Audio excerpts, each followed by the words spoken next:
just have a fun day. Yeah, that's really Good. All right. If someone there's a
Thank you everybody for coming in person. Thank you for everybody who's here online. Hopefully everybody online can hear me and it's all working okay. A little bit of boring stuff just to start with, because you never know. Hopefully there won't be a fire alarm, but if there is, the fire exit is the first door just as you come out the office on the right. As I say, fingers crossed, nothing will happen, but just in case.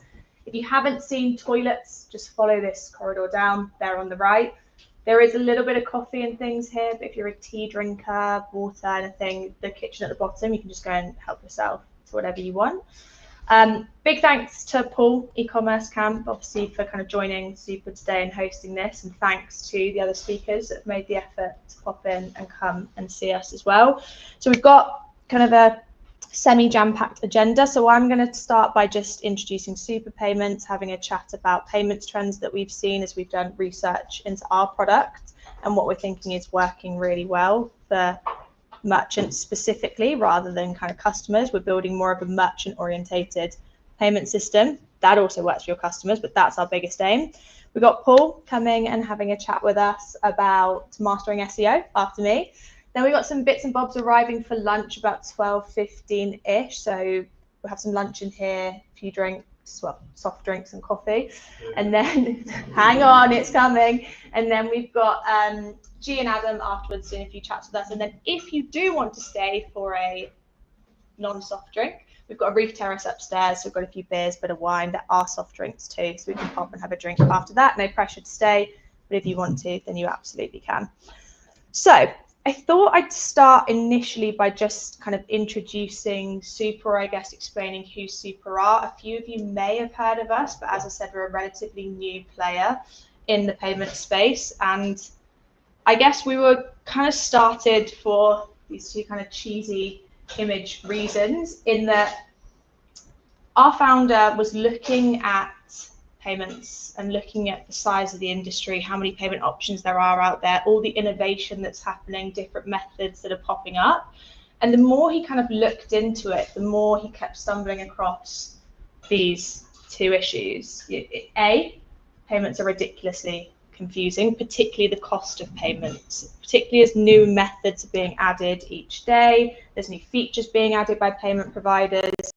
It's not simply the case of, hey, you pay this much to interchange, this much to MasterCard, and we take this. There's also kind of 3 pence that's added here for 3DS and 2p added here for fraud checks. And actually for a founder, or even for someone kind of in finance, to sit down and look at what that big chunk of money that's not coming into their bank each day at the end of each month is made up of, is kind of It's not impossible, but it's one of the most time-consuming tasks that you can do. And the more we looked into it, as I say, the more confusing it was becoming. And secondly, so expensive. And with the rising costs going up and up and up, with all these new methods, MasterCard and Visa being greedier and greedier and taking bigger chunks from everyone's pockets, it's just getting to a point where it's kind of not detrimental, but it's really impacting margins, particularly for e-commerce businesses who already have got these rising costs and already got smaller margins within there. So yeah, the aim of Super really was to reduce this complexity and actually bring as many payment options as we can. We're new, so we're still building them on your checkouts or on people's checkouts that want to use us, to as close to zero or zero where we can as possible. So we kind of, this is the picture, it's not very pretty, but this is the picture that our founder used when he kind of was talking about the complexity there, and actually it's way more complicated than this anyway now, but back in the day, or when people were shopping in store using cash and using money, you go to a store, you buy a £2 croissant, you give the store £2, they put £2 in the till, and off you go. But suddenly, all of this starts coming into play, and that's without, as I say, adding all those additional costs that people keep whacking on, and 2 pence here and 4 pence there, and chargeback fees and dispute fees and everything else that you've got within this matrix here for merchants. And we speak to businesses, I may have spoken to a couple of you here already, about your payment fees, and I always hear the same thing. Yep, we're paying 1.8 blended fee, or yep, we're paying 1.2 plus 20 pence. We get a settlement statement, we go through it, and suddenly it's kind of triple, quadruple that, particularly when you're adding buy now, pay laters and things into the mix.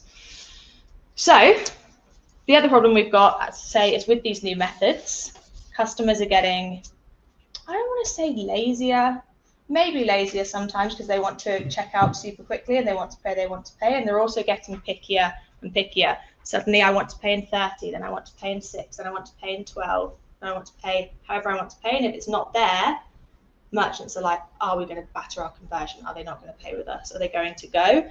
So it kind of feels like a trap. I think I hear it a lot about Klarna because they've done so well to get in the market, but I regularly hear people say, oh, we don't like Klarna, but we have to have it, or oh, we really don't want to have them, but our customers won't check out with us. And it kind of brings into question actually what do you do? There's like a dichotomy here, a confusion where it's like, do we do this? Do we offer this method and make no money? But a sale's a sale, our top line is growing, it's fine, hopefully the customer will come back and pay another way. Or do we just offer card and we actually become a really profitable business? Like where do you sit? And I constantly kind of hear that from merchants. There's obviously, oh, sorry, my security system's there. There's obviously things that do pop up, like open banking, and don't worry, I'm not going to talk to you about open banking. You're probably sick of hearing about it. It's all right. And hearing about how it's going to save e-commerce and how there's going to be no fees and customers are going to love it and the adoption is going to be there. But as some of you may know, trying open banking, just whacking a new method on the checkout saying pay by bank, it doesn't work. There's no incentive for the customer to use it. I think I was reading the other day that 60% of adults don't actually understand open banking. And yes, they're probably using it to pay off their credit cards each month with their debit card, but they have no idea. Yeah, I said to my mum when she did it the other day, that's open banking. She was like, what's that? She's like, do people have access to my data? How does that work? Can they see my bank account details? Because that kind of open phrase really kind of stressed her out. And I think actually it can happen more and more and more.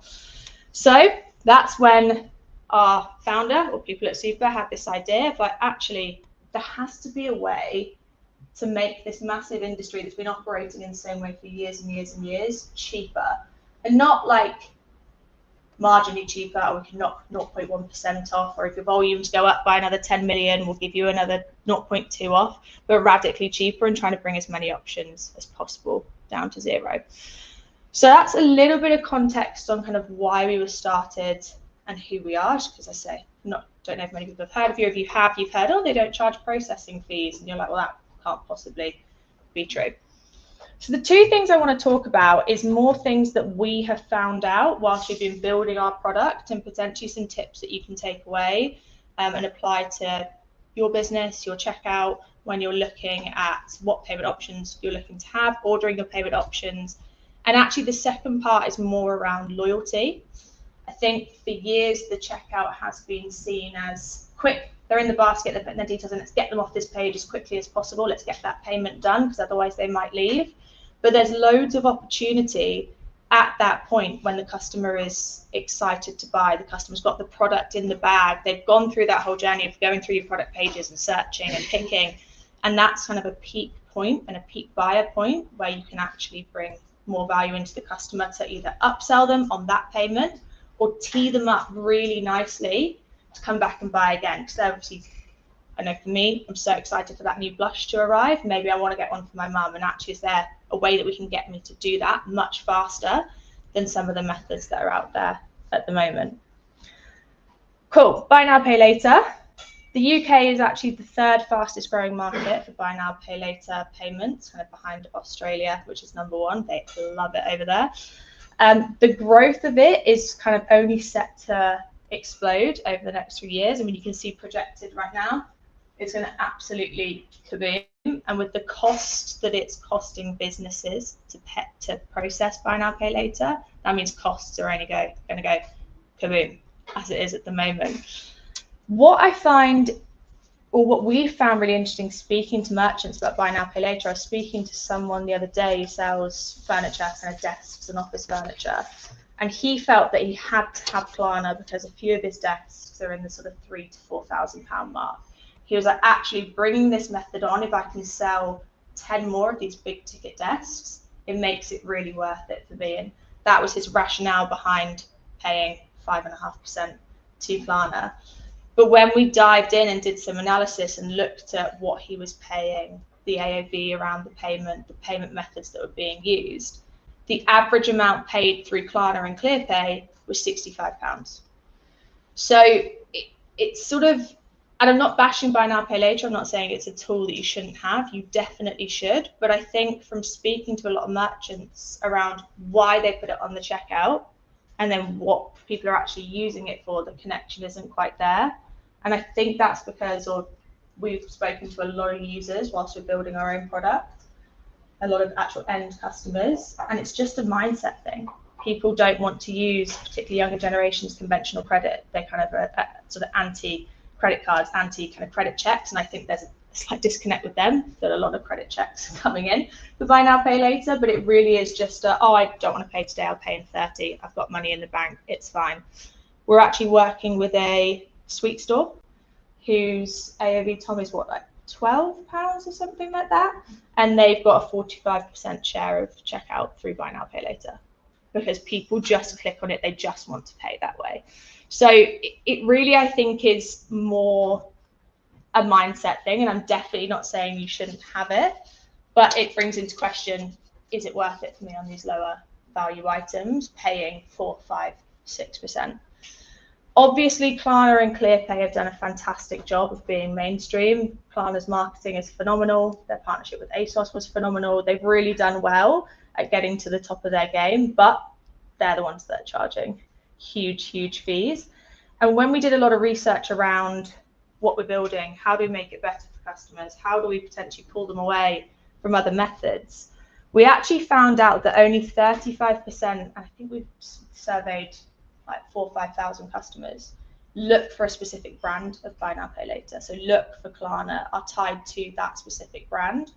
Typically, people just wanted to split the payment. And so whatever was the one at the top when they're scrolling, if it was PayPal, ClearPay, Afterpay, the rest of them just went for that top one that's there. So you probably already know this about ordering your checkout, and it's probably why a lot of payment methods, when you partner with them, batter you and budge you to get them pushed up the top. But a lot of customers will just go to the first one that they see. It's kind of optimizing that based on cost and ones that your customers like to use is potentially a good way to kind of bring down some of the costs there as well.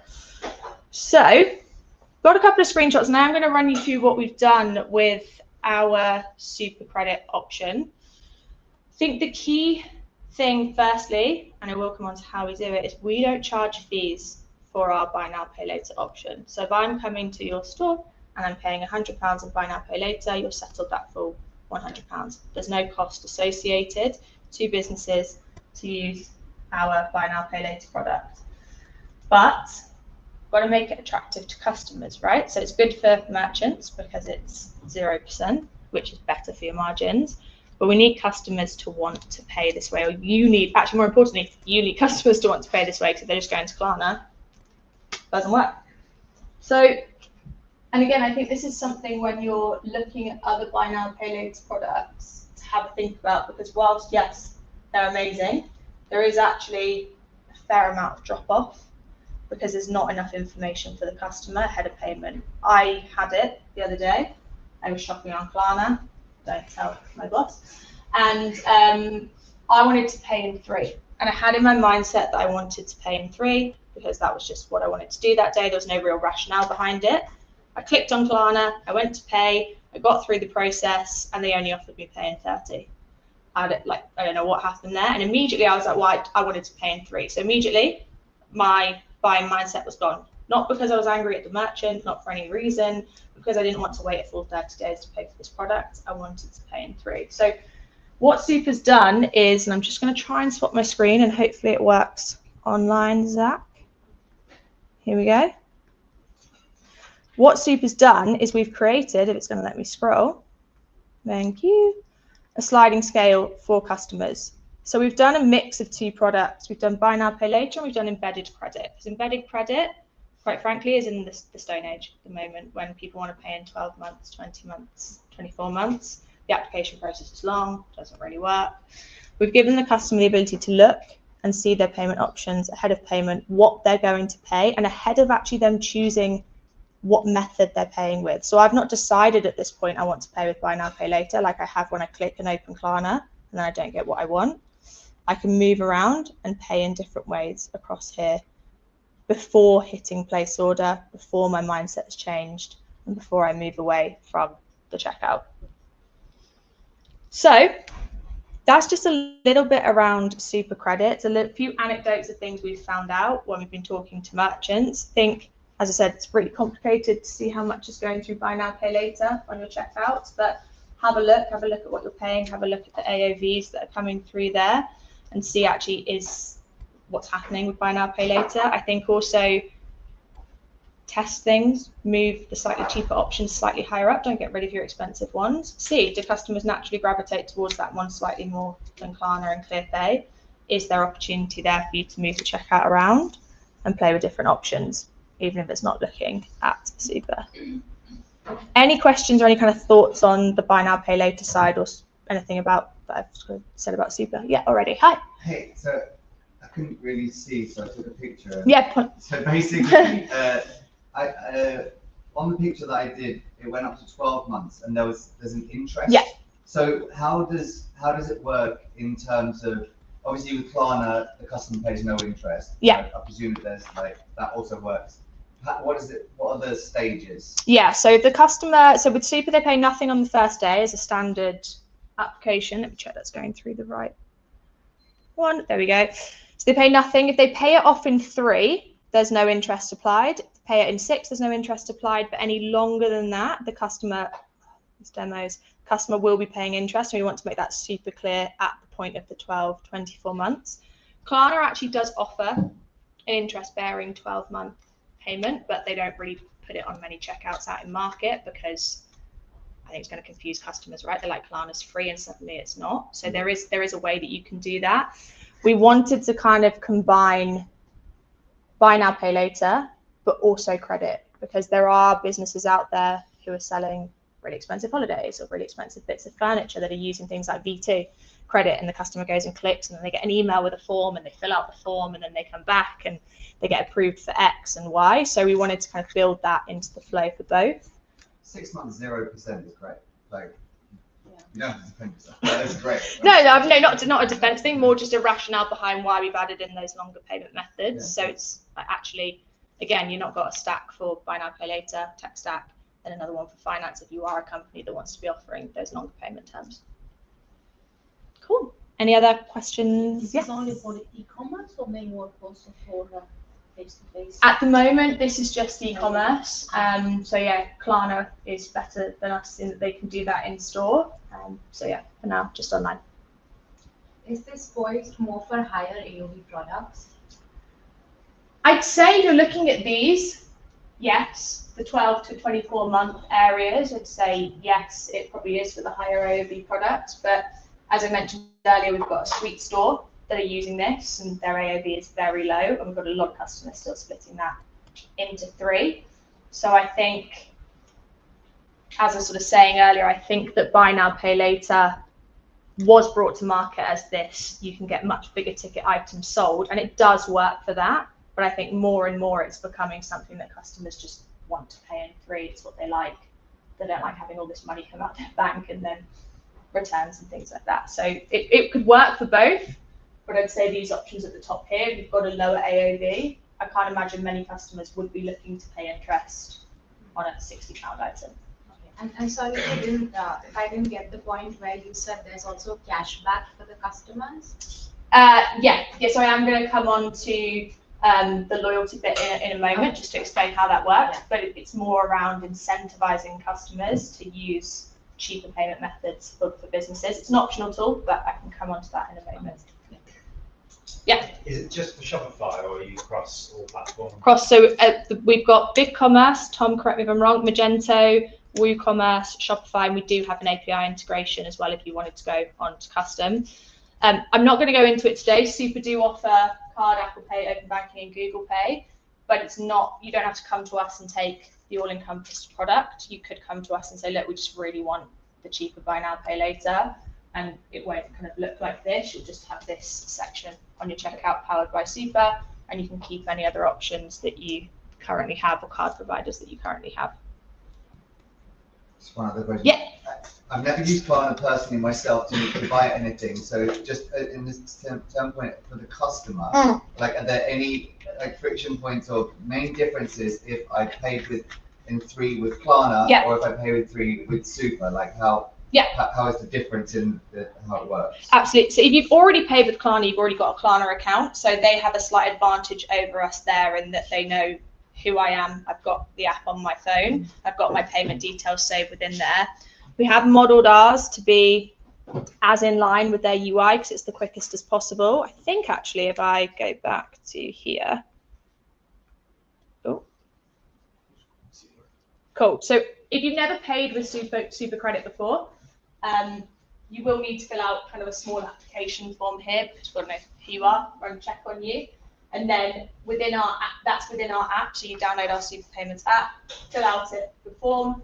Hopefully, if you're already a Super member, your payment details are saved from previous payments. If not, you want to add in your cards. And kind of the other difference we have is we do have auto pay switched on because we don't want people to forget to pay. I think Klarna, you have to kind of go into the app and manually make that payment each month. And they do send you reminders when you forget, but we can kind of put that on and auto pay it to be taken out over the 5, 6, 7 months, so that we're not getting people into unnecessary debt situations with late payment fees and things. So yeah, it's a very similar journey. I guess the USP for the customer is the pay zero today if they are really kind of split that cost out for them.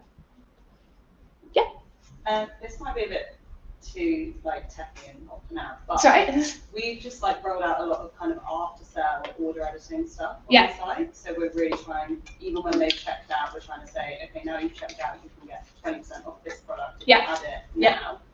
Does this work with any of those like situations, or would it be if they've kind of chosen Super as their payment method? Like, so for example, if they used Apple Pay, it doesn't trigger the after sale. Is it the same for Super? Like if you've chosen, I'm deferring to my tech man over here. Do you reuse the token? So do you like, yeah, we just go straight like back to that. It wouldn't work with, I don't think any else. Okay. Cool. Yeah. We've got a question from the live chat. Awesome. Someone's asked if SuperPayments is limited to UK market only. Yeah, at the moment it is UK. Well, at the moment we settle in GBP, so yeah, limited to UK market at the moment. Expansion plans into Europe are set for early next year, but for now, yes, it would just be UK. Cool, amazing. If you do have any further questions on this that come to you later, there's me and my other colleague Matt over here as well, so just grab one of us at any point throughout the day and we can have a chat. So that's the kind of buy now, pay later side of the equation. The second part that I wanted to talk about, and this is more around driving additional sales using payment methods, or teeing your customer up to come back, as I mentioned earlier, really using your checkout as more of an engine or a place where you can get data and information for your customers. You can cross-sell them, upsell them, but tips and tricks that we found out when we're building our product that customers like and do not like. And this will kind of come on to that cashback question that you had and sort of how that works with Super. So I think, as I said earlier, when someone gets to the checkout, they've taken, I don't know about you, but sometimes I find I'm scrolling for hours on my phone through product pages and really looking for what I want to buy. And if I've decided to add it to the basket, then cross-reference my basket and I've hit checkout, I'm actually excited to buy a product. I'm in that place. I've got Apple Pay, I've got my card in my back pocket, I'm good to go.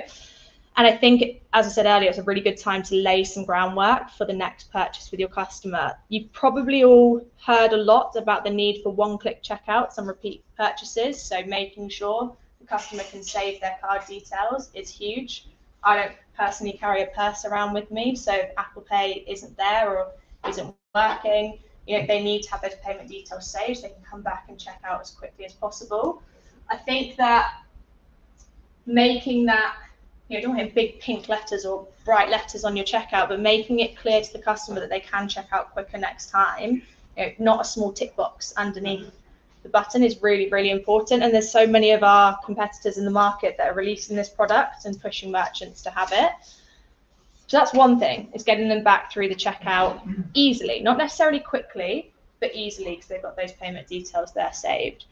But I actually think the checkout can be a really good place for loyalty. Not just obviously cross-sell and upsell, but actually, again, teeing the customer up at that peak point of excitement to come back and buy from you again. Customer lifetime value is something you probably all look at. You've probably all got numbers in your head spinning around constantly, but I really think, particularly with some of the talks we're having later on SEO and the increased cost that's going to come in from Facebook, Meta, Google, how to even optimizing it, the cost is still huge. Bringing that customer back and not paying more on acquisition is really key. But the execution of loyalty really, really matters. So our view is, and a lot of other people's view in the market using text and WhatsApp, is emails are a bit dead for kind of sending discounts to. Now, they're not buried in the ground dead, but a lot of people don't check their emails, or actually that email is coming in. I've just bought a blush. I'm getting that email 20 minutes later. I've put my laptop down. I've taken my dog for a walk. I'm cooking dinner. I get that email in, but I'm not in a buyer's mindset now. I've moved on and doing something else. So speed of email is really important, but actually IT filters today are doing a fantastic job for kind of filtering out things that are coming from automated systems. And sometimes I'm told I'm going to get some points or an email. I don't see that email come in. I'm like, oh, it's not happened. It's gone. I'm not rifling through my junk really again, because I've moved on from purchasing and I've moved away from that. The other thing is one-time codes are great, but if in the case of me the other day with Klarna, if I'm using a one-time code and I'm getting a 10% discount, I've anchored in my head, right, I'm paying £50, not £55 for this product. I'm happy, I'm moving on. Suddenly the payment option that I want isn't there, or I accidentally use an expired card, or my Wi-Fi goes down and it doesn't work, and I try and go back to checkout and check out again, like go back through, that one-time code's dead. It's gone now, but I've anchored myself to that £50 price. So am I, as a customer, going to go back in and buy that for £55? Probably not, because in my head, it's costing more than what it was costing before. So is there a way in which codes can be applied to someone's mobile number, to their email address? They can be auto-applied. They can be deep linked within your checkout. These are just things to think about with customers wanting speed, customers wanting ease, customers being frustrated and not wanting to have to copy and paste something twice, or if they don't put they put a 0 instead of an O and it doesn't work, there's friction there. They're dropping off, they're moving away. So I think something that's really quick and easy and automated is a lot better for customers, because if it's clunky, checkout's clunky and the customer's just going to leave. So I think that's definitely one. I think the other thing is, can you bring the loyalty code in for the next purchase almost before they've even bought? So the lady at the back was obviously talking about, if you've just bought this, you can get this for 20% off today. You know, that's great because I'm going to buy again now. But is there a way that you can say to the customer, hey, you've bought this perfume today, come back to us within the next month for a refill and get 10% off? I'm already thinking, great, I get my next perfume. It's not even arrived yet, but I'm excited to try it, and I'm already thinking I get the next one off. Or I'm so excited because TikTok told me it's the best perfume out there and I want to go buy one for my mum, and I've got that 10% already to come back and purchase again in that moment of excitement. So I think that's really key as well for customers. So again, I'm not kind of here to say you got to use this one, but to give you some kind of flavor and some example of ways that it can be automated and things you might want to look at if you're reviewing your loyalty products moving forward is, let me just pop into here. Sorry, I've got two systems going today with the live stream, so I want to make sure I'm getting it right. So if I'm going to buy a plant today for my house, and I'm here down and I'm about to purchase, is there kind of some messaging that you can have on the checkout saying, hey, get 5% back, and then if you come back to us again, or hey, great choice, come back again and like get it. It depends what you're selling, right? It could be refills, it could be other products, it could be, hey, like your garden's gonna look great. If you need any more, come back in the next 3 months for us and purchase again. You can do things where it's kind of auto filled out or auto applied. So with Super, it doesn't automatically enroll you into a loyalty scheme because some people don't like it. I personally don't have a club card, but I know people in the office who walk extra distance to Tesco because they've got a club card. So they're those loyalty mindset people. But a customer can enter their mobile number. They can go through and pay. This is linked to their mobile number. They've got that payment there. And the next time they come back and purchase again, if it's going to let me go onto a repeat purchase here, it detects, it's not doing it on the demo, but it detects their mobile number from the checkout form here, pops it through, automatically applies that discount for the customer. They're happy, they purchase, they've come back, they do it again. Also, I think, as I said earlier, emails, think about where you're messaging your customers. So who are your customer base? Are they on WhatsApp daily? Are they on email daily? Can you send notifications to their home screen on their phone? How are you getting that messaging to them about those discounts, and how are you making it as easy as possible for them? Final thing I want to talk about here is I did earlier kind of not bash open banking, but I did earlier talk about open banking not necessarily working when you just slap it on a checkout and kind of introduce something new to customers.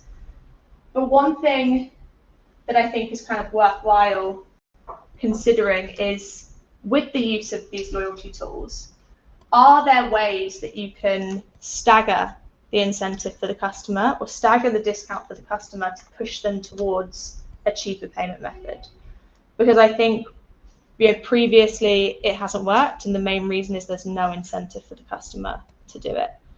And also, people are trying to get into it the first time. They've never shopped at your store before. They don't know who you are. They might have looked at your Trustpilot. There might be one bad review from someone who's got a terrible sense of humour and goes and leaves awful reviews over it. I don't know. There could be something that's put them off, and then they see a bank logo and they're kind of like, oh, I'm scared. But if they've paid with you before, if they've earned a discount with you before, and they're coming back to use that discount again because they've loved your product so much, is there a way on that next time purchase that you can actually say, hey, thanks so much, here's your 5% from your previous purchase. If you want to come back and shop with us again, you absolutely can. You've saved your card details, one-click checkout, really quick and easy. You get 2.5% back with us if you pay with card for your next one. Still a good discount, I'm still pretty happy. Or do you want to try paying with open banking and get a 5% discount again? And do you want to kind of use that mechanism?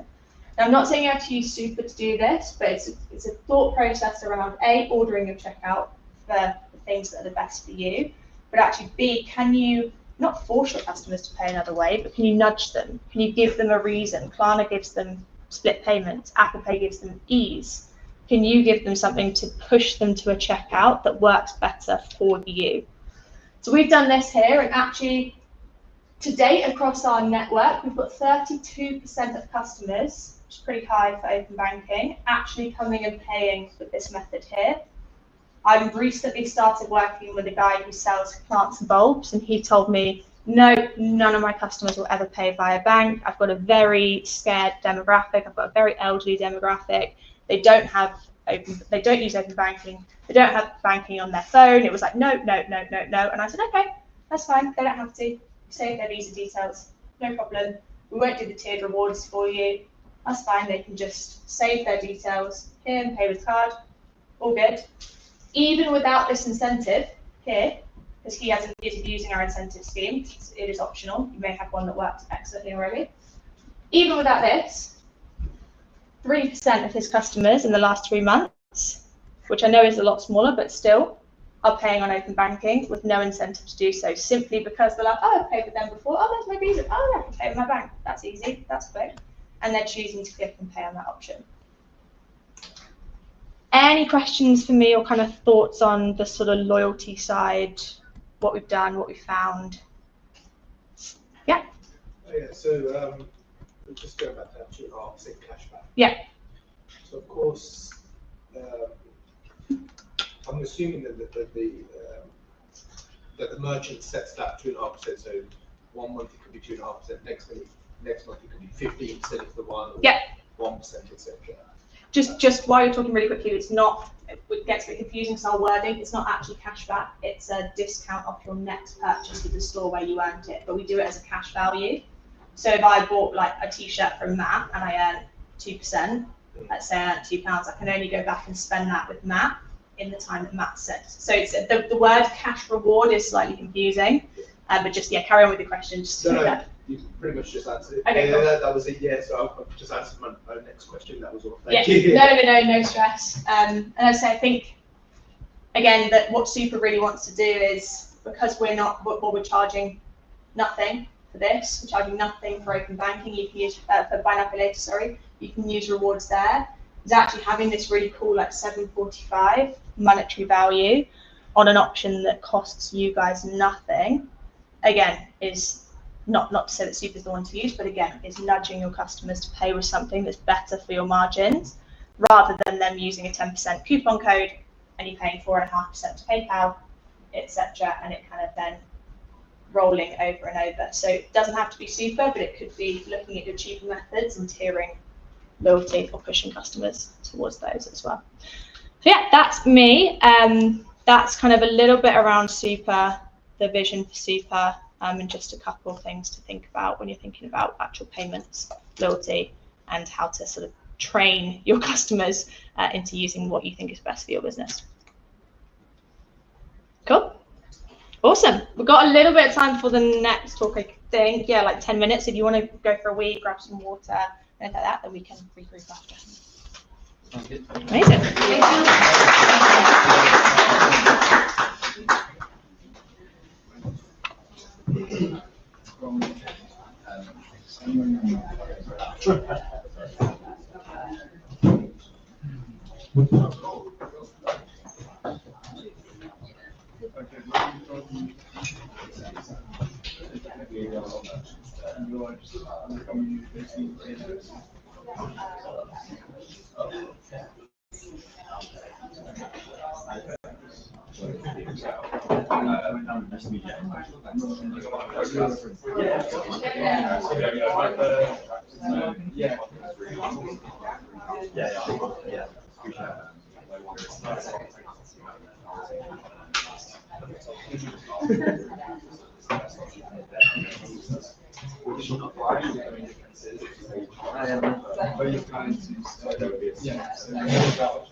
They are, but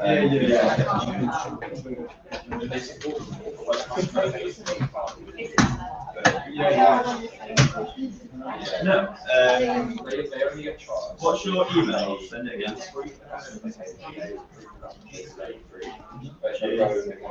He was in the group.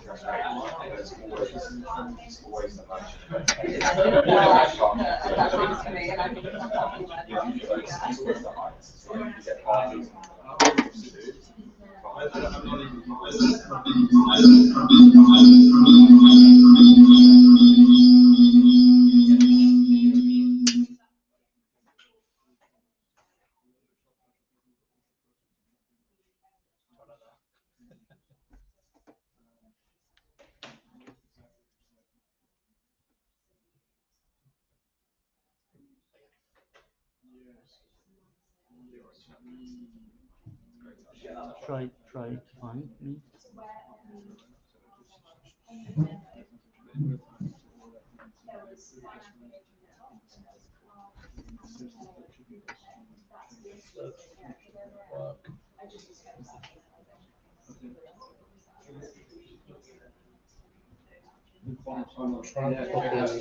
Yeah, go on the link and then rename it. So it's not working just fine yet. Yeah, so good. Zach, should I, from my end, start presenting the screen? Yeah, you can start presenting about being in the studio, I think. Share screen. Share. I'm doing entire screen sharing. Yeah,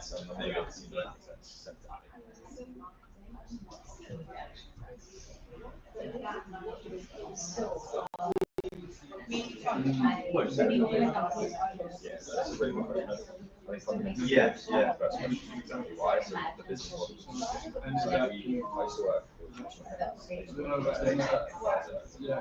that's a typical like just paying luxury transactions.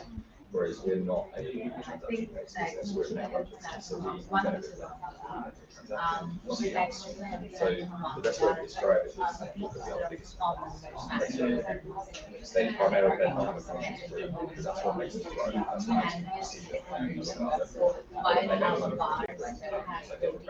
So the market one is that I'm presenting the product that they pay us to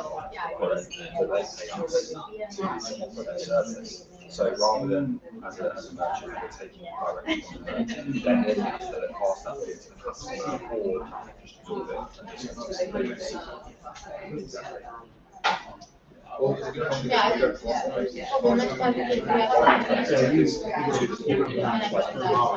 just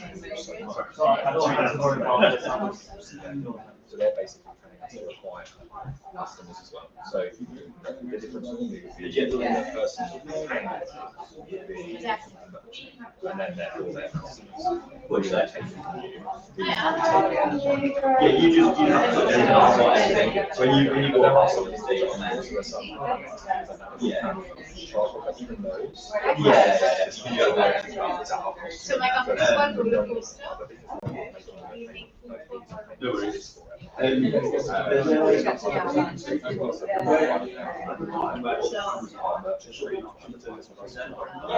yeah, basically Yeah, it's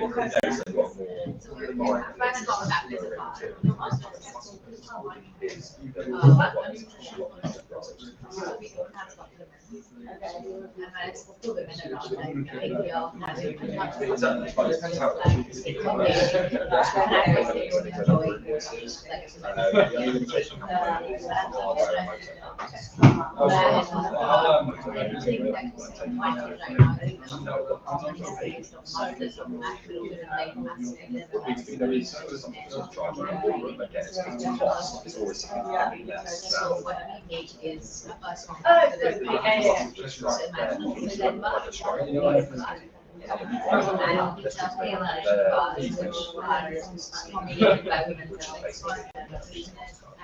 interchange. So those big names that they are fixed costs. it's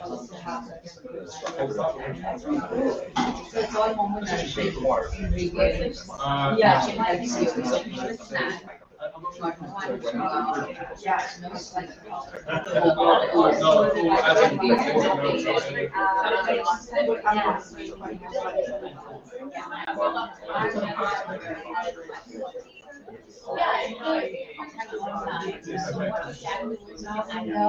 so the way we design it is actually well so we have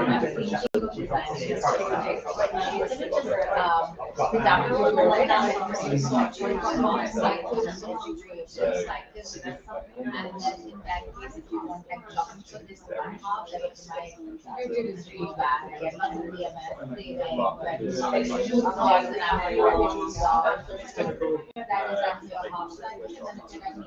but we have a lot of So when you're preparing your body, when it ovulates, so you can then have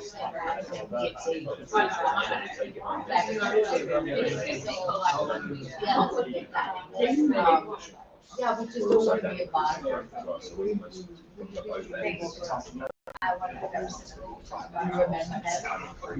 I can imagine products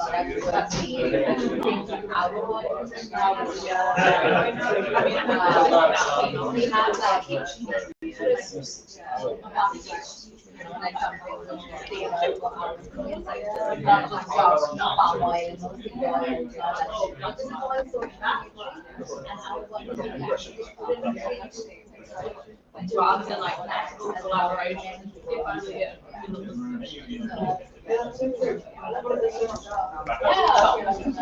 Yeah, I did it.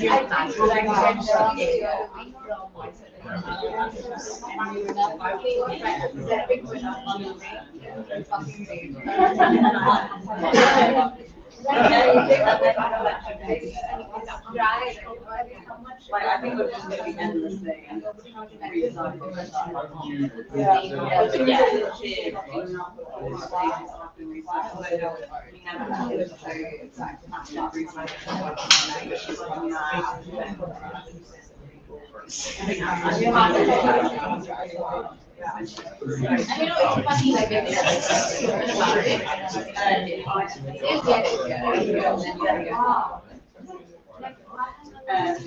it, and it's like asking ourselves, whatever has been said to us, that we for better alternatives.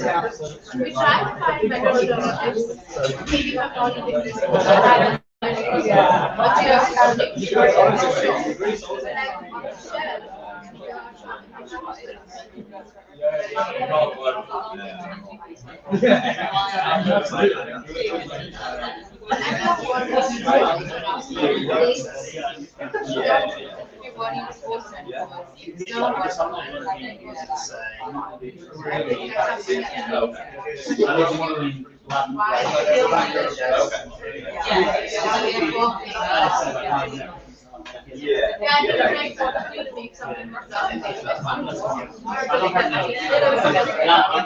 I'm doing like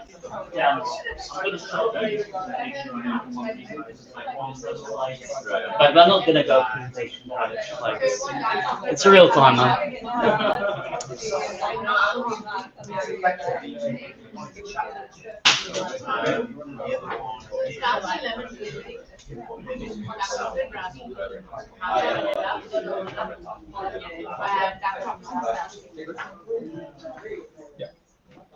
It's because of a function, right?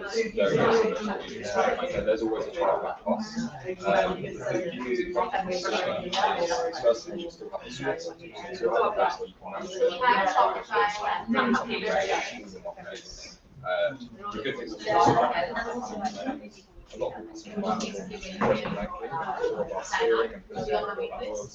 when they're choosing not doesn't stop us through, but what it does do is scan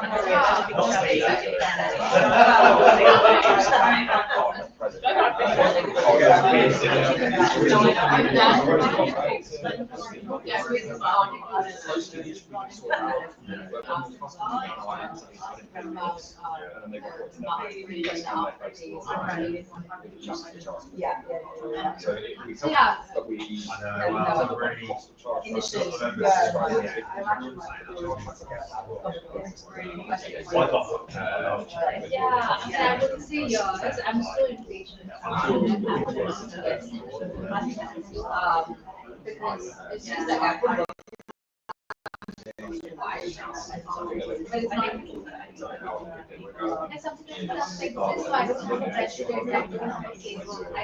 it's like everybody is new and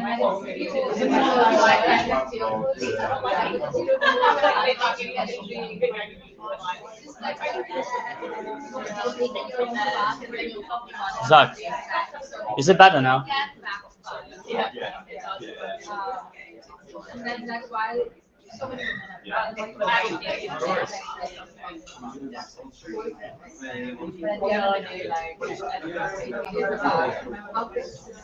how we have they'll just start then yes.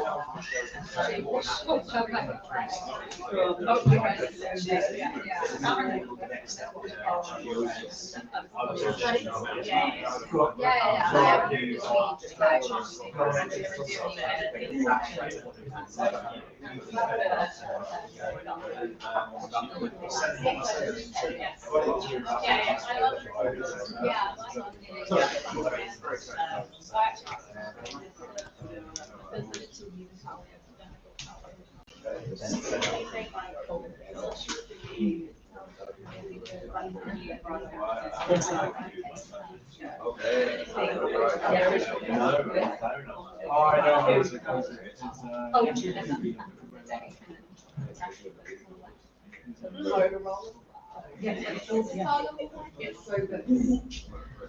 Yeah, I'm getting my best option in India.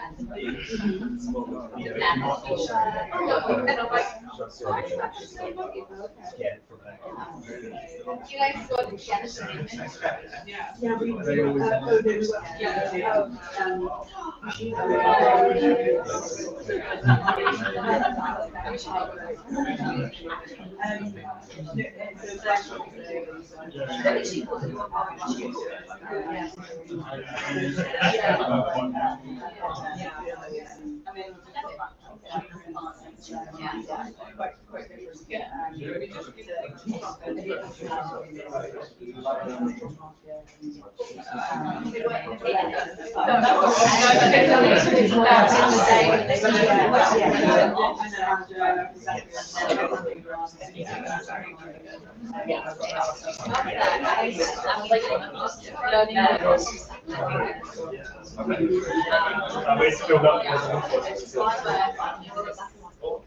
For me, like,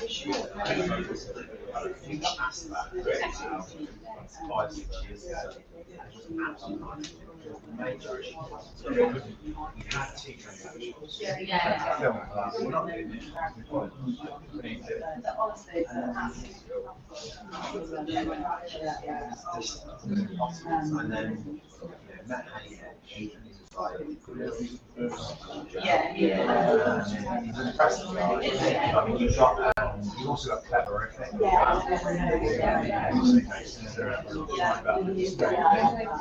It's not smooth.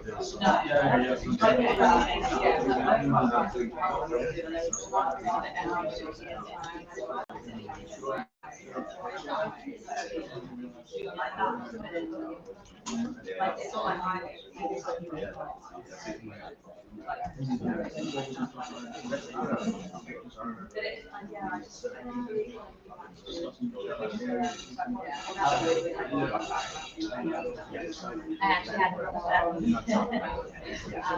yeah, but that was in one of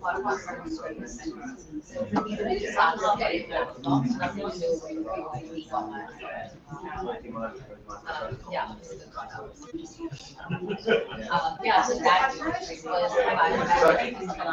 Maybe the 29th, maybe. It's all still up in the air. And then I was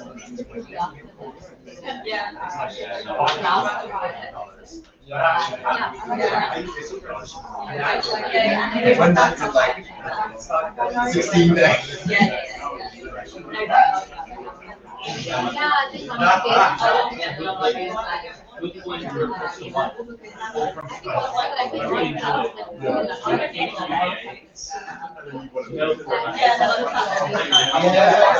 Just the suitcase, that's it. Just the essential stuff, all the crap you put in all the drawers.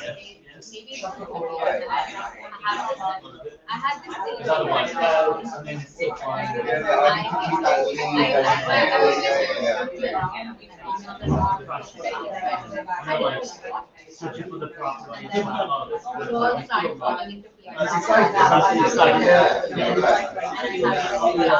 And then my kids to get a new toy.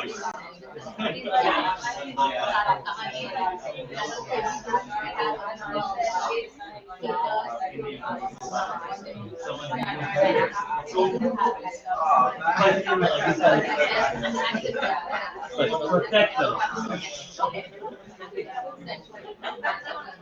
We'll be starting in about 5 minutes, just to like everyone knows, yeah. Just trying to stick to schedule a little bit.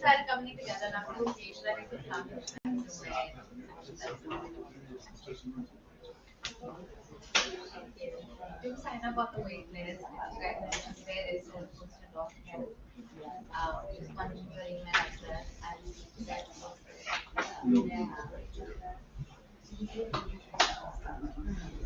yeah. But again, not in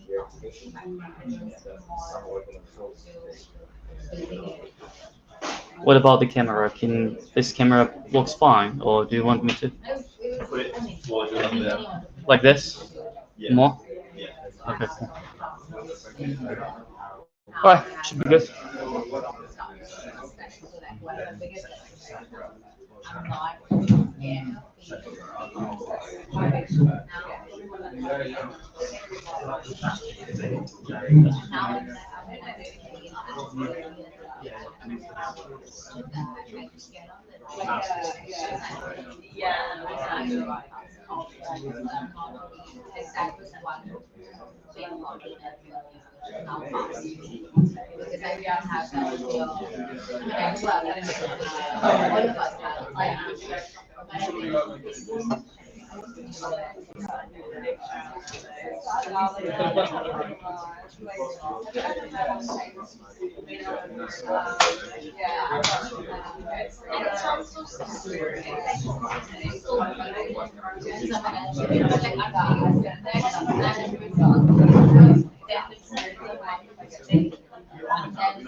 The next step you do, you made a video pattern.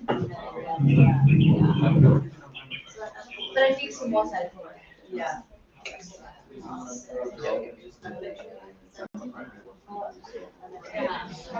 you guys have?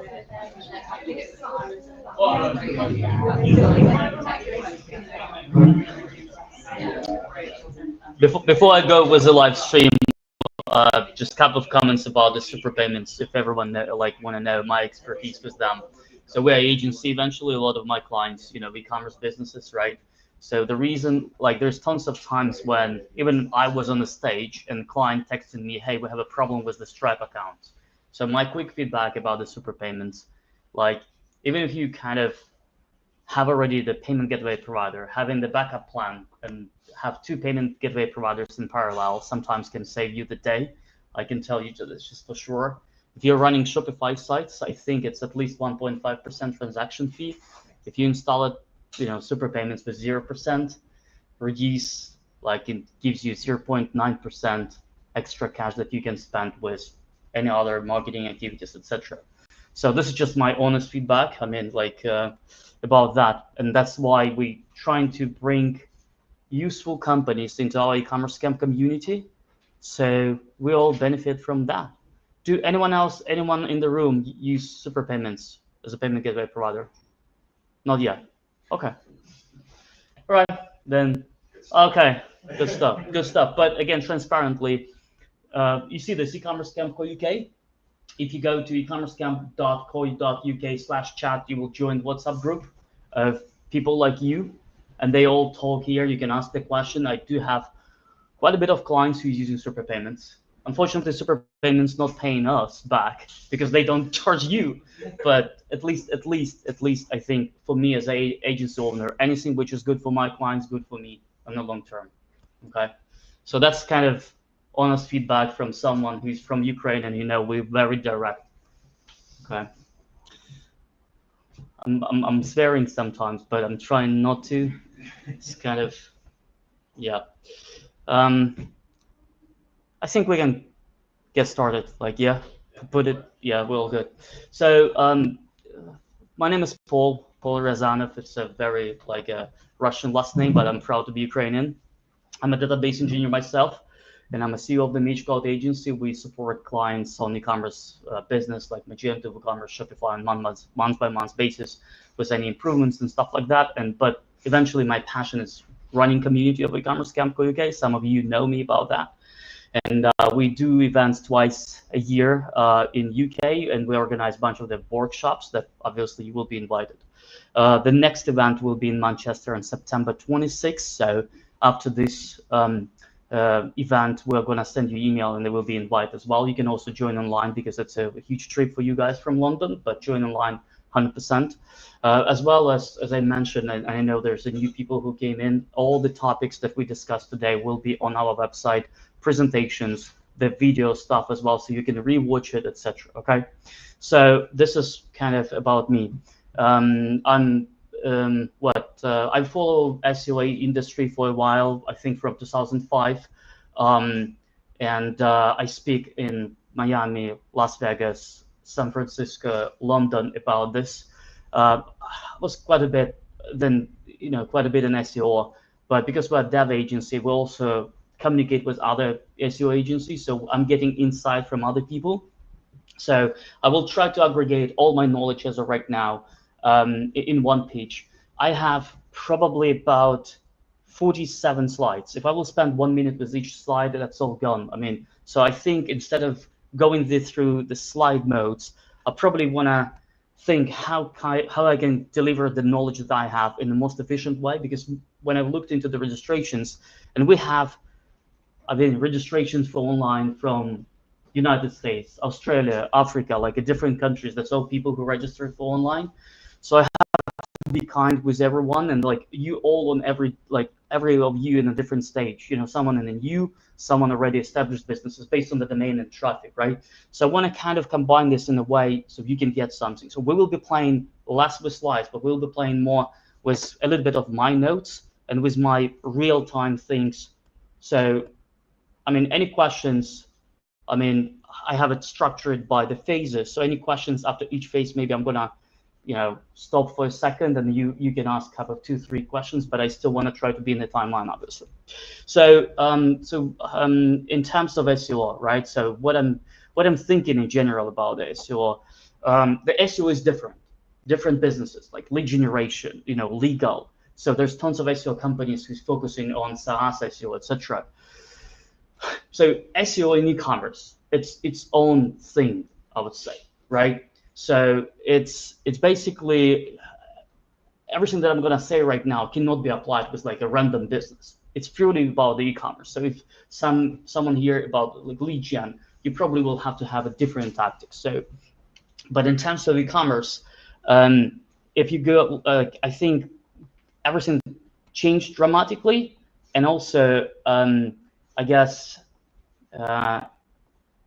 new things that's coming from Google with AI, etc. It's also impacting, right? So in e-commerce, for example, if I will search in United States for cabin luggage, for example, over here, the #1 things that come out, as you can see here, it's already adapted. So Google understands now that my behavior about shopping, right? So things on the left, filtering out, sponsored post, which is G gonna be talking about that a little bit more. And then there's a bunch of the different widget that comes here. So it became really hard from long time ago when you're, batting on being in top 3, etc. Because all those widgets, that's specifically in the US market, right? We as a business owner right now have to concentrate our efforts of being recognized by Google and trying to attract Google to be in all of those different widgets to get some traffic, okay? Unfortunately, or fortunately yet, in UK, if I will be searching for the same, this was my VPN, cabin luggage in UK, slightly different, okay? So, but the principles, I think, will stay the same. I think sooner or later, Google will release the same stuff in UK as well. So some tactics that I'm going to share with you today help my clients to rank for keywords such as bad, like bad star on top in Google. And this is incognito mode, so it's nothing to do with personalization. Tights ranking page #1 on the Google. So the tight spot. So I'm going to basically try to present to you, and we recently as an agency, we joined one e-commerce project as a partners, which is cabin luggage. So I think what I'm going to do is I'm going to walk you through the way how we do this for our own project, right? So we have shares in the business. So I want to kind of go step by step. If you want to dive a little bit more into different elements of ranking and factors, there is a pretty nice link, search engine land/SEO table. They basically update it year by year. So if you want to, you can go to this URL, click, read more, etc. All those links will be in my presentations. So I'm going to close this right now. So if you're interested about that Google factors, etc., I mean it's pretty useful page.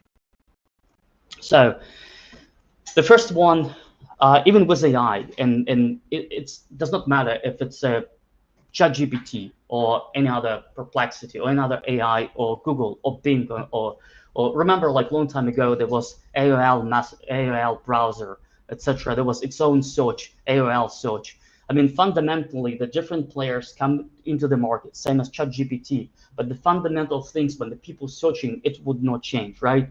And Google and all of this AI tools as well, they're always saying, hey, we should produce the content based on the, like a humanized, what people are searching for, the way how they search, we need to bring the content that will be useful, etc. So it does not matter how SEO will change or how AI search will change, it still will be around searches done by people. So we have to understand what people searching for. And so I will be putting some tools together, and some of you probably know those tools. So the way how I'm starting, if I'm building a new website, or if I'm, I'm pretty much, if you don't have, you don't have any tools, you can always go to the pure Google, and you can start here by typing, let's say, cabin luggage. Everything that goes here, that's already helps you to understand. Google show you what people searching for, how they search. So you start with those keywords, right? And then again, like even from your own expertise, you see here it's cabin luggage size, cabin luggage, dimensions, bag, etc. You can also try different synonyms, etc. as well. Like whenever cabin bag, so bag, luggage, all the same stuff. So you can type it here. That's the easiest way for you guys to get, so like cabin baggage, Ryanair, etc. So whenever your business is, at least you can go here and you can start doing this. The platform that we are using, I mean, on the scale for this, it's obviously like SEMrush. So if I will go for cabin bags, for example, and I will search here, it gives you a pretty decent, ready to go, expert in Excel. So it's really money that worth to spend. So for example, here you can change US, UK, etc. SEMrush.com. There will be a link to my presentation. So I know exactly, approximately, it's 5.4 thousand people searching for this keyword on month-by-month basis. It shows the keyword difficulty, etc. But what most important you can get from here, you can have the whole list of the different keywords and like broad match, etc. and keyword recommendation. So when I'm starting to work with this cabin luggage company, we start with, okay, cabin luggage, cabin bags, etc.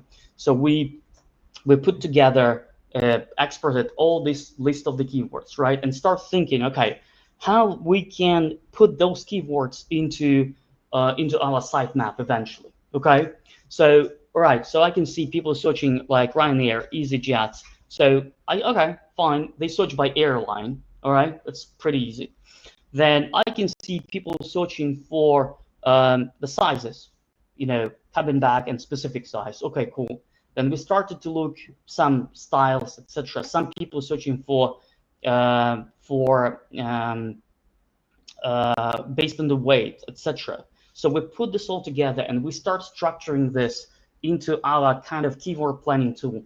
This Excel, I mean, there's a couple of other tools that you can use, but if you don't have anything, this is, for example, like I'm gonna just do it with you just now in a second. So for example, what we usually do, we go for for cabin bags, right, as a keyword, the first one.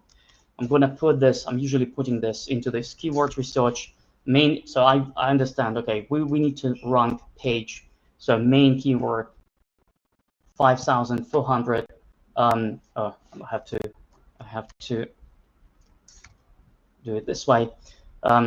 That's page URL. It's the URL of your website that will be that we want to rank for this keyword. Keyword research usually will link in our tools to the keyword research, to the expert data from SEMrush, main keyword traffic, keyword cluster.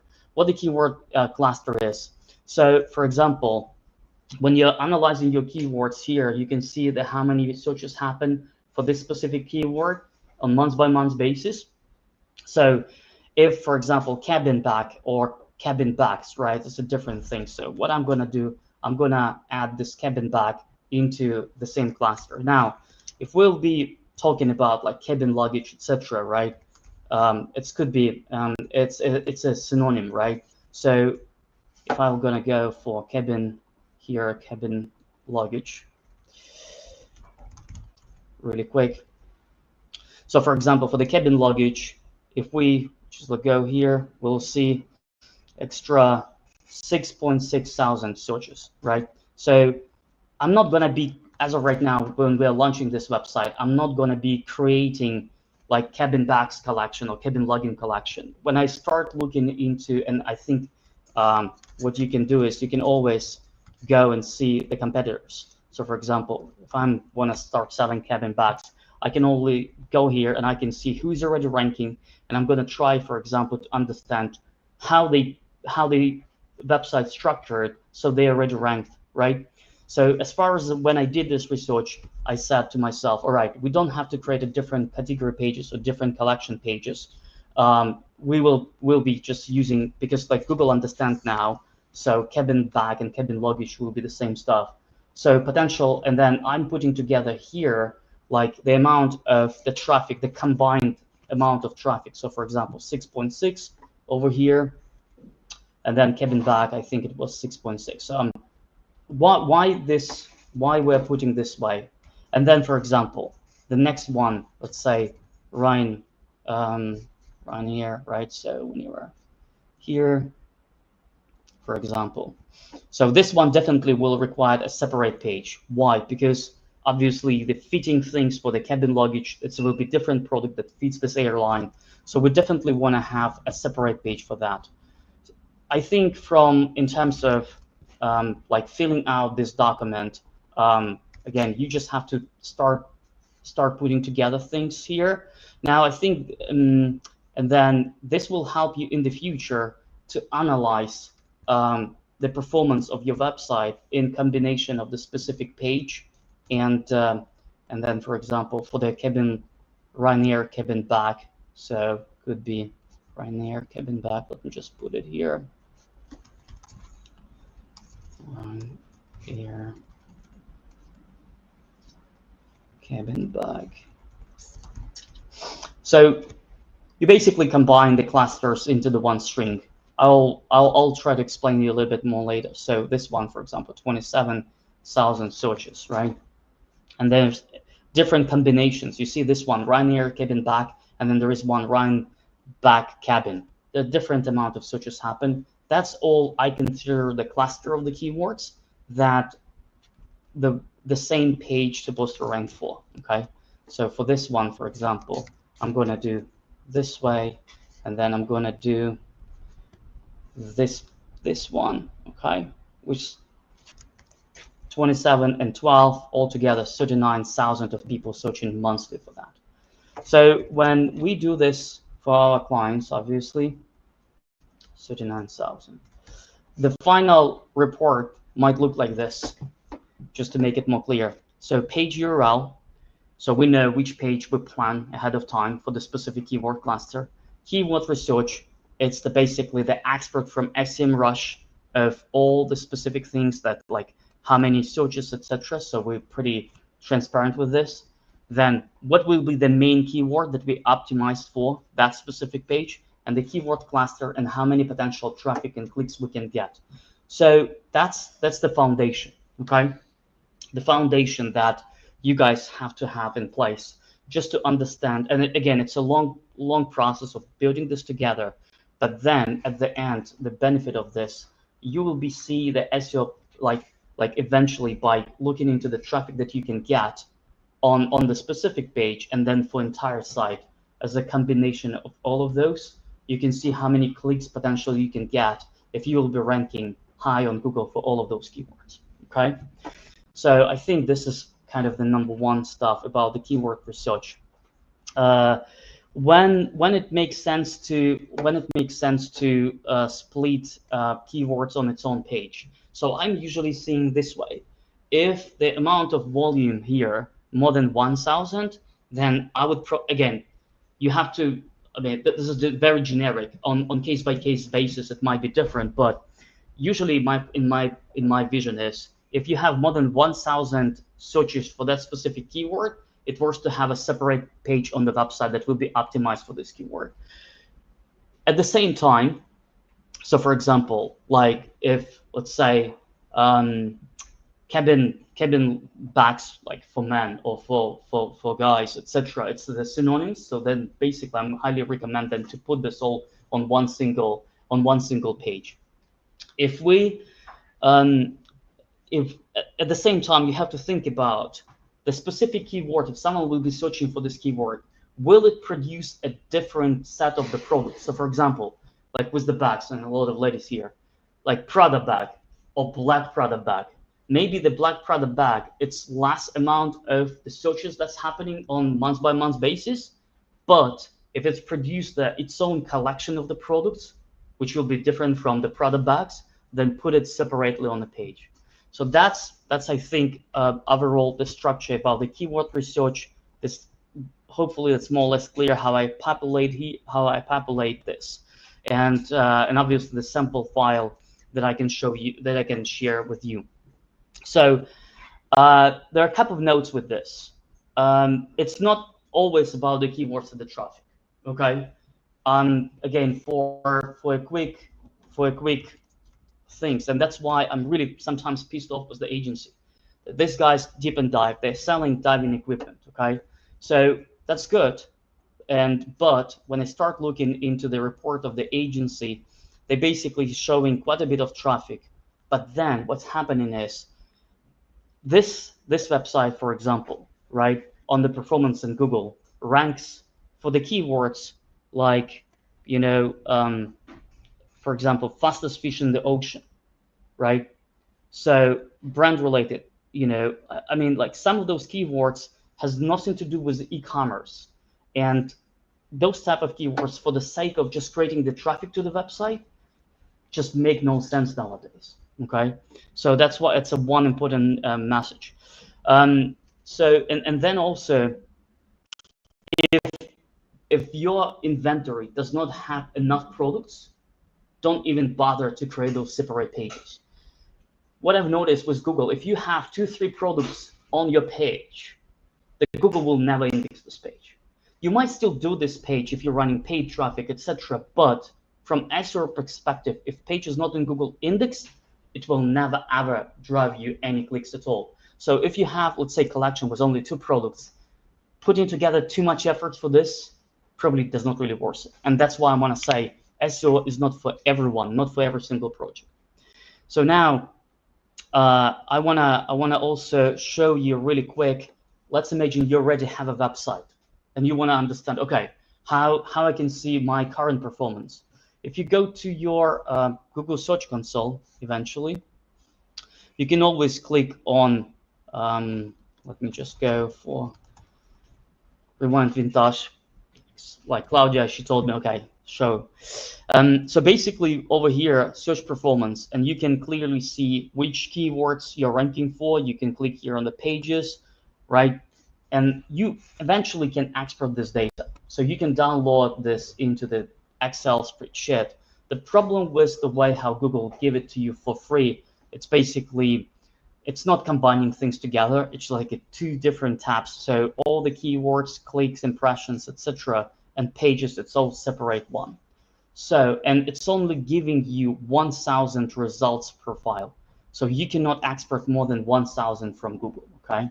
Which is, I mean, again, maybe for this specific client, it's not a big deal. But if you have already a large website, it's probably, you probably want to get more.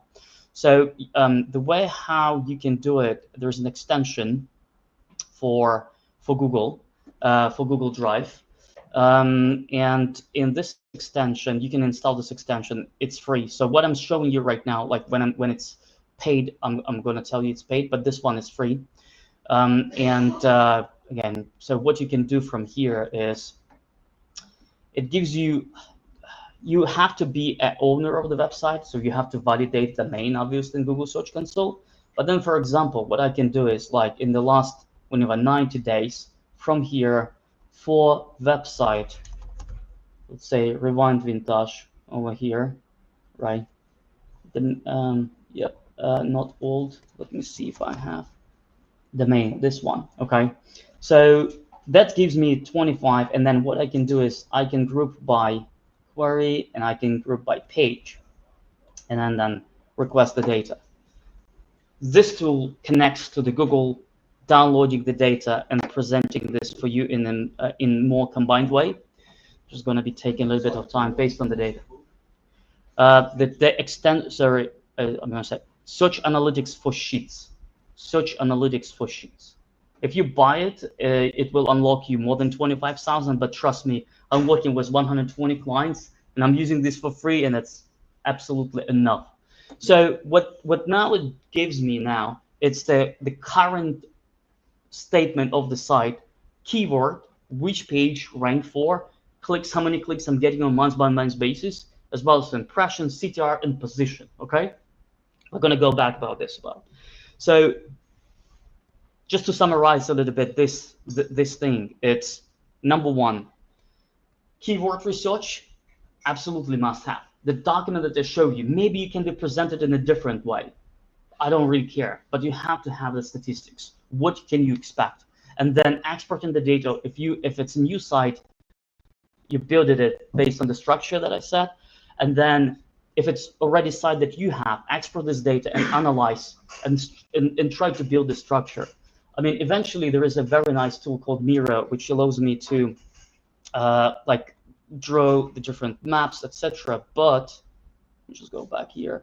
But eventually, what I'm trying to say, quite handy, it's even grab a pencil and even like this, kind of create. So for example, the map of your website, of your categories, etc. Right, like this. And then, so for example, if let's say if I'm selling bags, right, the main page probably will be ranked for bags.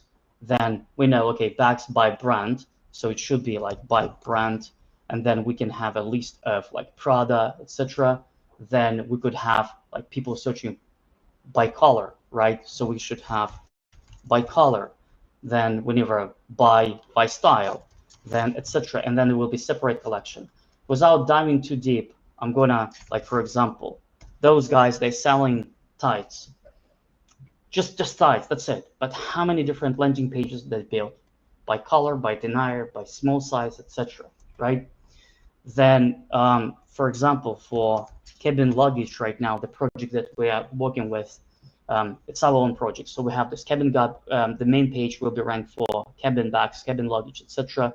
Then we also have cabin suitcase, like this one, by airlines, by brand, by color, by size. So everything that we just did, kind of a quick research, we put this in the special structure on our website with a landing page. If you don't have a proper landing page and you don't, like, on the website, there is no way you can run. You have to have this as a foundation. Now, let's talk a little bit more about the structure of the website. And these landing pages, are they different from each other? For example, I'm going to show you now the whole structure of every single page, the pattern that we built. So just a moment, and I will answer this all. So we, on our workshop in Manchester, if you want to take a photo of this slide, take a photo of those links. So magecloud.agency/UX-demo desktop, magecloud.agency UX-demo tablet, magecloud.agency UX-demo mobile. If you open on your browser, you will see the design, okay? My structure, the reason why we put this as design, because you're all using different platforms. So we give you like the pattern that I'm going to go through.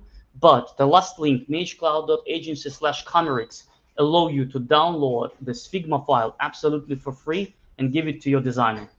So make a note about this, take a photo of the slides.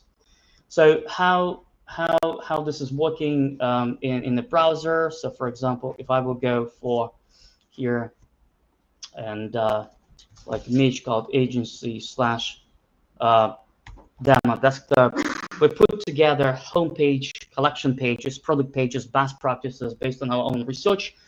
And again, this is all available for you for free. Just download, use it. I don't really care. It's already done. It's paid for by us. So obviously, you will have to tweak about with your colors, etc. But as a foundation, that works quite well. Now, the good thing about this is designed. So if you are on WooCommerce Magento, you cannot use it like in plug and play.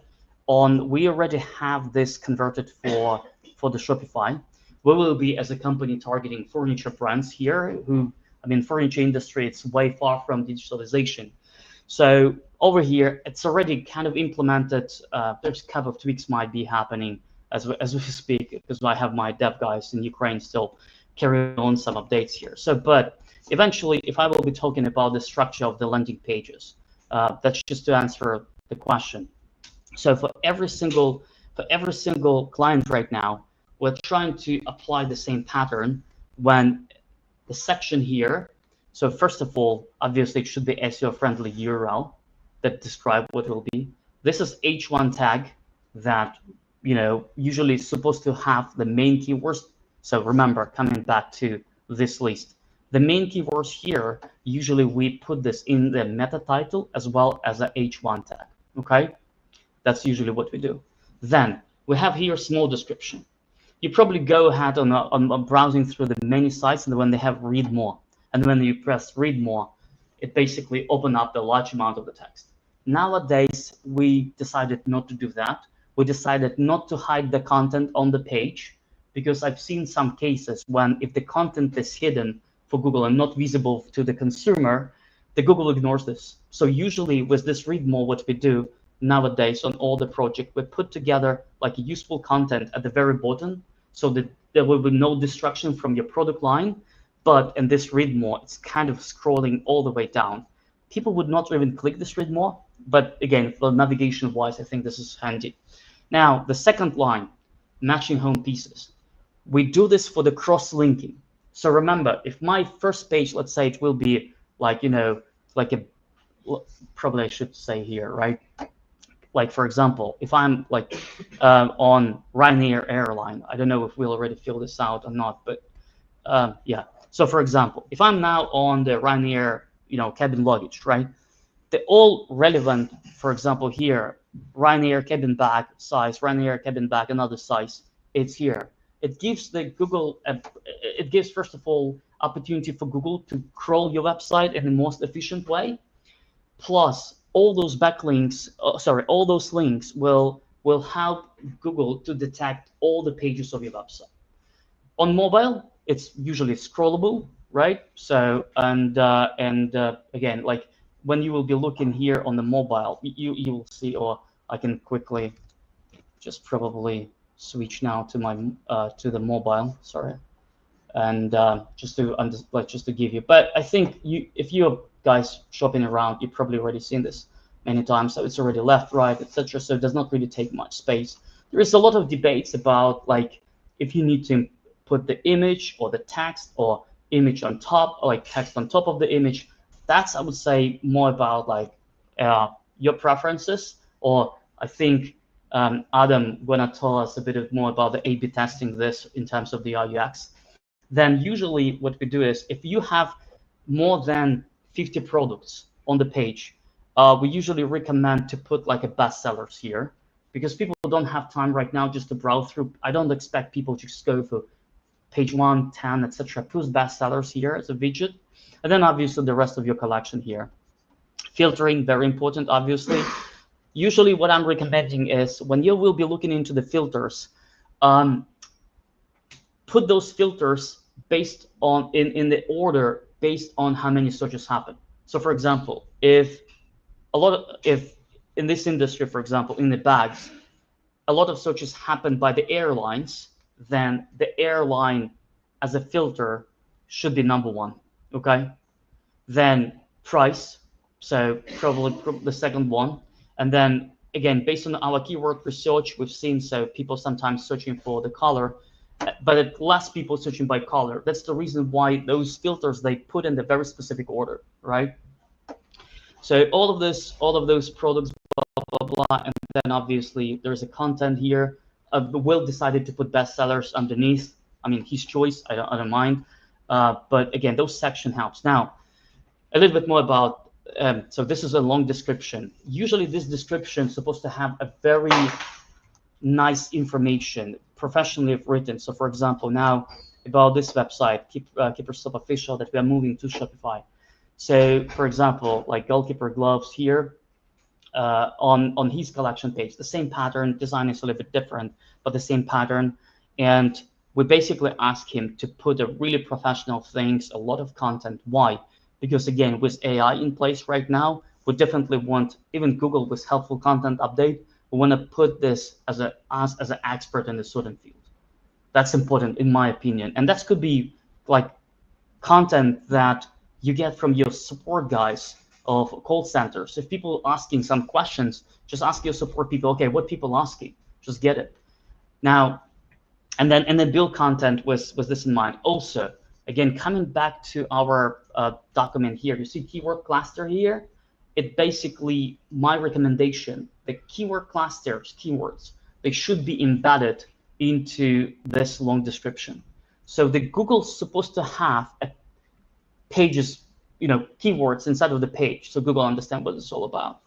Let's talk about this block. We're starting introducing this for all of our clients. I mean, not all of them use it, but we start introducing for all of our clients. Why? Because the video content as well, and it just gives you opportunity to cross-link to the specific articles and stuff like that. So usually we allow you to upload video or embed YouTube as well. So if it's already on YouTube, you can link it to the collections, sub-collections, whenever. So this is more content like unique. So if you are selling juicers, right, like whenever, any helpful content that you can produce in the video for the customers, right, like compare my juicer with someone else, etc. Put it like here because it helps with the business decision of buying, and it's also will have a good signal for Google. Okay, there's quite a bit of nice content around. So that's I think will be important. Now, this FAQ schema. So it's not FAQ which is about like what's my shipping, etc. Over here, you see when I'm searching for some keywords, I can in SEMrush I can switch to the questions, and then it gives me the opportunity to see what people asking, like what size cabin bag for Ryanair, etc., etc. So eventually, if you do this for your own brand on SEMrush, you will then understand which questions and answers you want to put on this page. So that's kind of one of the stuff. Why we're talking about this. Remember when I started about like US search, there was a lot of widgets. The more, again, if we're gonna go back for like cabin luggage, for example. And by the way, cabin luggage co UK is still not live, so I'm showing you the stuff which is in progress. So over here, that's a sponsored ads, right? That's clear. But then this is the free listings, then like some related products. Sometimes it shows here like people also buying from. Sometimes it shows like a FAQ, etc. Again, depends. I think maybe that's not the best sample, but you see, remember like for US when we looked at that, it was like a different videos, etc. So that's the reason why we're trying to put this all content together. That's hopefully Paul, I'm answering all of the stuff here, right? In this section, the very important things that I like what we need to do is definitely make sure that all of your collection pages will have product snippet. It's a special schema, so schema.org. So that's helped Google to understand what products you are selling, what the price. Because for example, nowadays when someone basically doing like cheap bags, for example, as a keyword searching, Google already understands what cheap means. It can produce even the range of the products based on this. So I think it's very important for you to put this product data into the website. So while Google crawler go through, he understands what exactly you're selling, what the price, etc. Okay, because you have also free listings built from that. Free Google listing, free traffic without any Google ads. You can start getting some clicks. So those FAQ, it's not typical FAQ. It's questions about this topic, and you kind of answer them. Those links I'm usually using as a backup plan if I need to cross-link to some other pages. All right, so couple more notes. Usually when I'm working with the clients, I definitely recommend them to use review systems such as Trustpilot, Reviews.io, Yotpo. You know, there's quite a bit of them, right? I highly recommend you to have them in place because it's not just helps with conversion and trust, but also those platforms that sync with Google Merchant Center. So you then, if you're using those providers, you will be able to just go ahead and you will be, but like take a look if the providers that you are working with listed by Google. Sometimes Google don't update this page, so it's better to cross-verify with your provider. Hey, are you approved by Google? You know, because if you are collecting reviews just with the widgets or built-in functionality in your website, there's no, like, you cannot, like, Google cannot verify it. And that's the reason why I want to make sure to engage you to use the trustful resources that Google have, you know, credibility check or whatever how they call it. So that's important, and obviously those elements supposed to be somewhere on the page as well as a widget. As soon as you start collecting those, why this is important? Because as soon as you start getting this, you can then implement this in the schema. So you can then have all those ratings in reviews in the Google results. And you see, for example, like this one, small kitchen appliances, and then from to rating how many reviews. And this is not even the product reviews. That's the collection reviews. Why this is important? Because the CTR, so if you're ranking already on top 10 on page 1 in Google, and there's other people competing with you, the better your snippet would be to grab an attention, the more click you will get. So sometimes if your snippet better, like or catching the eye, then the clicks on even on the third position could be potentially more than even in the position number 1. And the click-through rates decrease significantly. So the first result, I mean, there's a study or something like that. The first result like 40%, and then dramatically top 10. Then position number 10 is like 1.3, something like that. So nowadays SEO, it's either top 10 or nothing. That's kind of, you know, so if you're doing SEO and then you move from page number 6 to page number 3, that's not a success. I mean, it's a failure. So that's what we discussed about that. And obviously there is some stuff that you have to, about the landing pages, some stuff that you have to be smart about, you could be smart about. So for example, this is one of our clients. I mean, don't judge me about the design. I don't judge clients based on the design eventually nowadays. I judge based on how much money in the bank.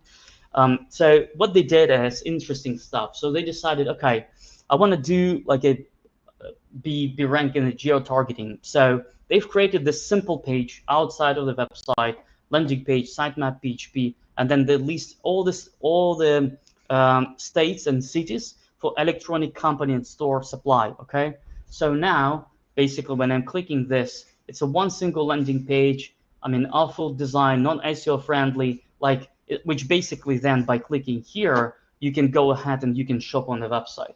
So surprisingly, that's a pretty terribly done pages. But I said to my clients, I'm not gonna touch it. You know, if I don't want to do any changes for those pages. I'm so afraid, because if I'm looking into his Google Search Console for this one, and then I click on pages, you see here LP, LP, LP, LP, LP. So those pages now generating so much organic clicks for the client. If they generate conversions, to separate questions from GA4, but the traffic is there. So even those type of ugly, sorry to say, pages, they can produce results for you. So now if you're like a beauty brand or when you're selling beauty products, I mean, now with AI, you can generate those pages on the scale, and then you can definitely get like some extra exposures, etc. Right? So we just recently went with one of the project. I should probably say here. So Natural Evolution Foods in Australia, and when I start looking into this performance pages, by the way, this is like Google Search Console. You definitely have to have it. Does not matter what it like. Don't trust reports that being sent to you from SEO agencies. That's the only the data that you should trust. And then we basically even I said to her, like, Krista, you see, there's some pages like Stockist, like generating you clicks. And then when I open those pages, it's just like a blank stuff, just like the company name. You know, and I was like, okay, you know what? We can potentially do something about that. I know that people who went to this page, they're probably looking for a local shop, but we can replace this with the map, with the address, and then we can say, hey, don't want to go, like, why not to buy online and have like some bestseller here. So again, that's a amazing data that you can learn from this. So I'm talking about, this is about this geo traffic eventually, like a cool things. Also, few of my clients, they it's called evergreen content. So for example, there's a lot of people, let me just go to Google, yeah. So best designer, sorry, I'm keep doing this bags. I think my wife is buying too much. Best designer bags like 2025, right? And then like under 2000, under 200, like guys, like unless you don't have anything, like this is the cool. So some of my clients, he basically he using the same kind of landing page like best BDET 2025. What he's doing, he's just updating things every single year. He's just updating some of the 2024 to 2025, 2023, etc. And again, like when I look at this, he's basically killing websites such as Virid, you know, Business Insider, like a very like decent CNN, and then best BDETking.com.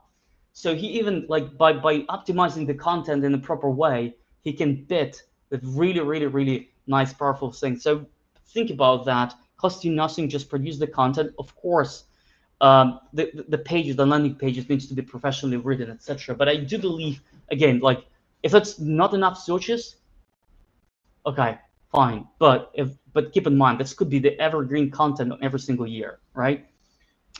So I guess what will be, and there's a bunch of the other stuff here, but I wanna talk really quick about just go into the Google Search Console and do this in the real time with your review of the Google Search Console. We would not go through all of this presentations and slides. So, but obviously, Google Search Console, it's an important piece. Let me just grab here. Where's that? Just go here. Yeah. Rewind Montage, for example, or maybe I have Google Search Console.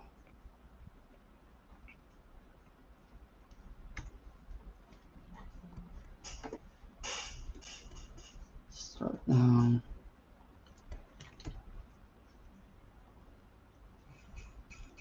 Come on. Yeah.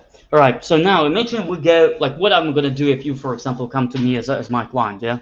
So I will definitely make sure I'm going to tell you, okay, Google Search Console authorized. You see here it says domain property. I don't know if it's clear enough or not, but it says it says here domain property. So that's very important. Now, what the number one stuff that I'm going to check first, I'm going to click on your sitemaps just to understand if your sitemap are all there, if Google can read it.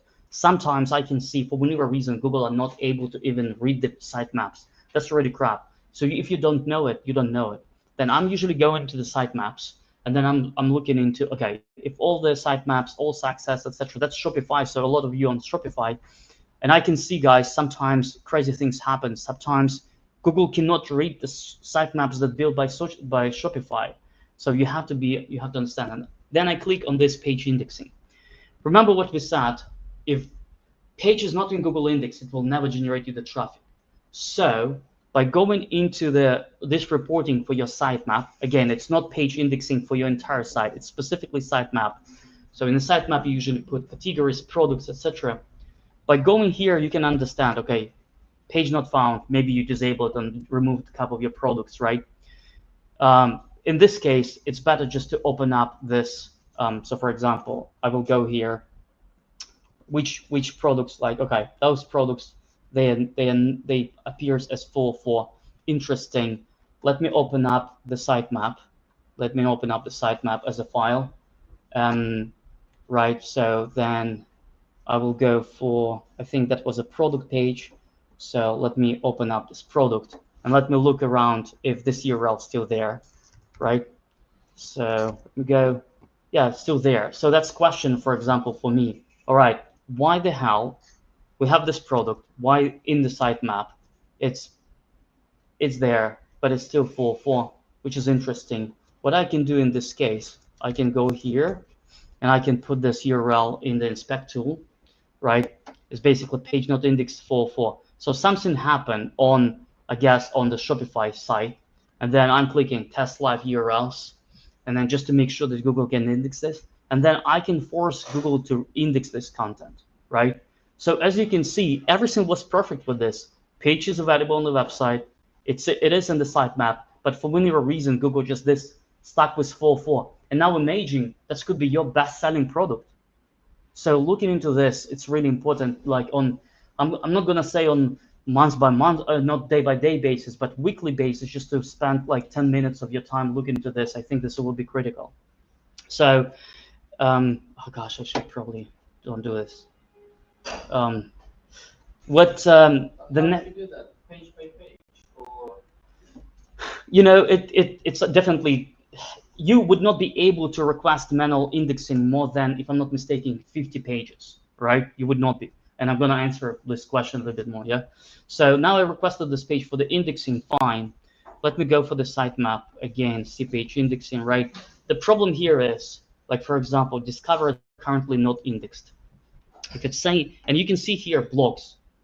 So sometimes Google as well saying us it's not indexed, but sometimes it is. So I'm usually using this. I'm typing site semicolon and then this URL. If it gives me information like, hey, there's nothing here, then obviously this page not in Google Index. What does it mean this for the Rewind Vintage? It means that the content that was produced, I mean, again, probably not good enough, but obviously, like, that's the reason why a lot of my clients, when they hire SEO agency, I really recommend them to go there, because agency, they could create those pages. But then if this page is not in Google Index, that's it, it's gone. So now, why, and what I would definitely recommend in this case is just like, with this site, I can for example, that's a good sample. You see Google mentioned in Google Search Console saying, hey, it's not an index, but eventually I can see that this page actually being indexed. So sometimes you cannot rely on Google. If you have a lot of pages like that, you cannot manually do that. So usually what I'm usually this is index.com website. For some reason, it always comes in the French. I don't know why, but, and then from here, from this tool, I can upload a list of my URLs, and they will process this URL, and they will give me the information about which pages is an index, which one is not, okay? So, and then if they're not in Google Index, I can definitely work a little bit either with the content. So, for example, if I will just use this one, selling jewelries. Let's see if it's indexed or not. Yeah, not an index. So what I'm going to do, for example, I'm going to put this in the inspect as well. And then Google will tell me if Google find this in this. So it's basically saying no referring sitemap detected, referring page not detected. So Google's saying, okay, I'm not going to go and index this page because I'm not seeing links. And now come back to the structure of our pages. Remember when I said the cross-linking is the key. What helps, so it makes sense just to verify if you have backlinks to this, if you have internal link to this page. Sometimes I'm recommending to my clients, if you have new products that you want to put into the market, create new product section on your homepage. The Google crawler goes to your homepage more often than anywhere else. So if you want badly this page to be indexed, my first recommendation would be to put the link to this page on your homepage, and then Google will verify. Also, you can get backlinks to this page from other sites as well. So then Google see, okay, there's quite a bit of links to this page. Let's index that. It might be also, again, it makes sense to also review this in a way of like discovered currently not indexed or crawled currently not indexed. Let's split this a little bit more.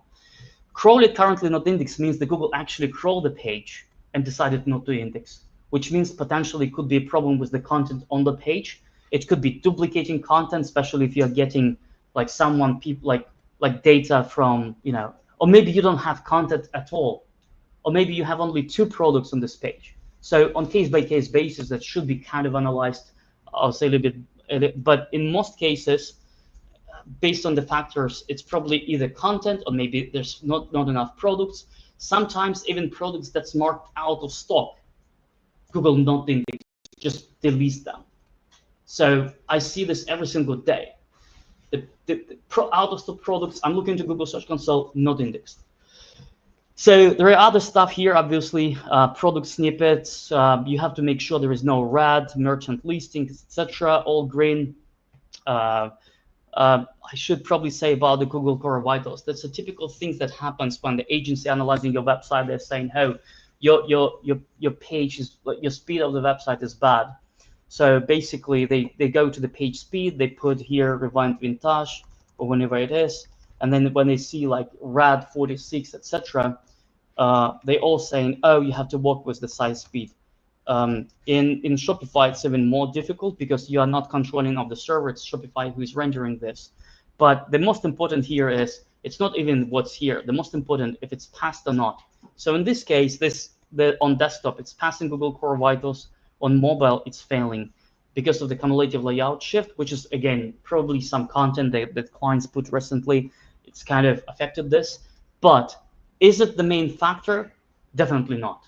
So when the agency just giving you, oh, you have to spend all your time here, please, I mean, that's probably the wrong approach. Yeah.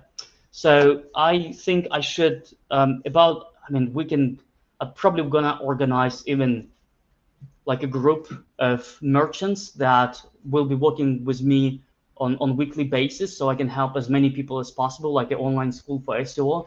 I mean, that's kind of in my mind, but obviously what I just discovered, it's probably the very, very basic overview. Obviously in Google Search Console from here, I highly recommend you to click on page indexing here, and then you will be able to see if like how Google crawling your website.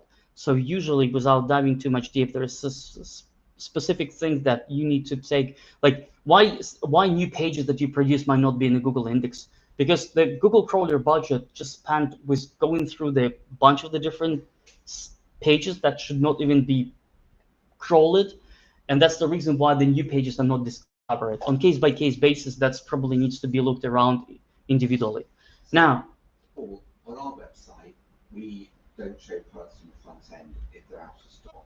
Yeah. So we have a best-selling flask. We sell 20 a day. It goes out of stock for a week, a month, 2 months, and then it will go back on. So how does Google treat that out of stock? Does it sort of then say, well, we tried to index it, it wasn't there, and then it's sort of... Let me tell you what I would do in this case. If the product will be out of stock, very likely in Google Search Console, it will be removed from indexing. What I would do in your case, if you can export all this, if the new bunch of the products, like 1,000 products, goes back in stock, I would highly recommend you to create a different sitemap, put it in Google Search Console for them exclusively, because that will trigger for Google to recrawl those pages. Let me finish the link building piece, which is really important, and then if someone want to listen even more, I'm not eating, so I'm here. I just want to there's one specific thing that I really want to tell. So guys, imagine now you have keyword research, page structure, you put all this H1 tag, small description, main description, FAQ, video, everything. You register Google Search Console, you submitted the sitemap. Until your domain authority big enough, you will never be ranked. So your website could be perfect from keywords, etc., but backlinks from other domains are really important. What I'm doing in this case, I'm usually going into the website in incognito mode. I'm gonna go for, let's say, tights, right? Or whenever bags, I should do bags, but. And I can see here which domains actually ranking for this keyword. I'm using, so let's for example, I'm gonna use this UK tights, yeah, UK tights. Let me just go there, like this one, copy. So I'm using a tool called Ahrefs. You can do this in the SEMrush, but I prefer Ahrefs in this case.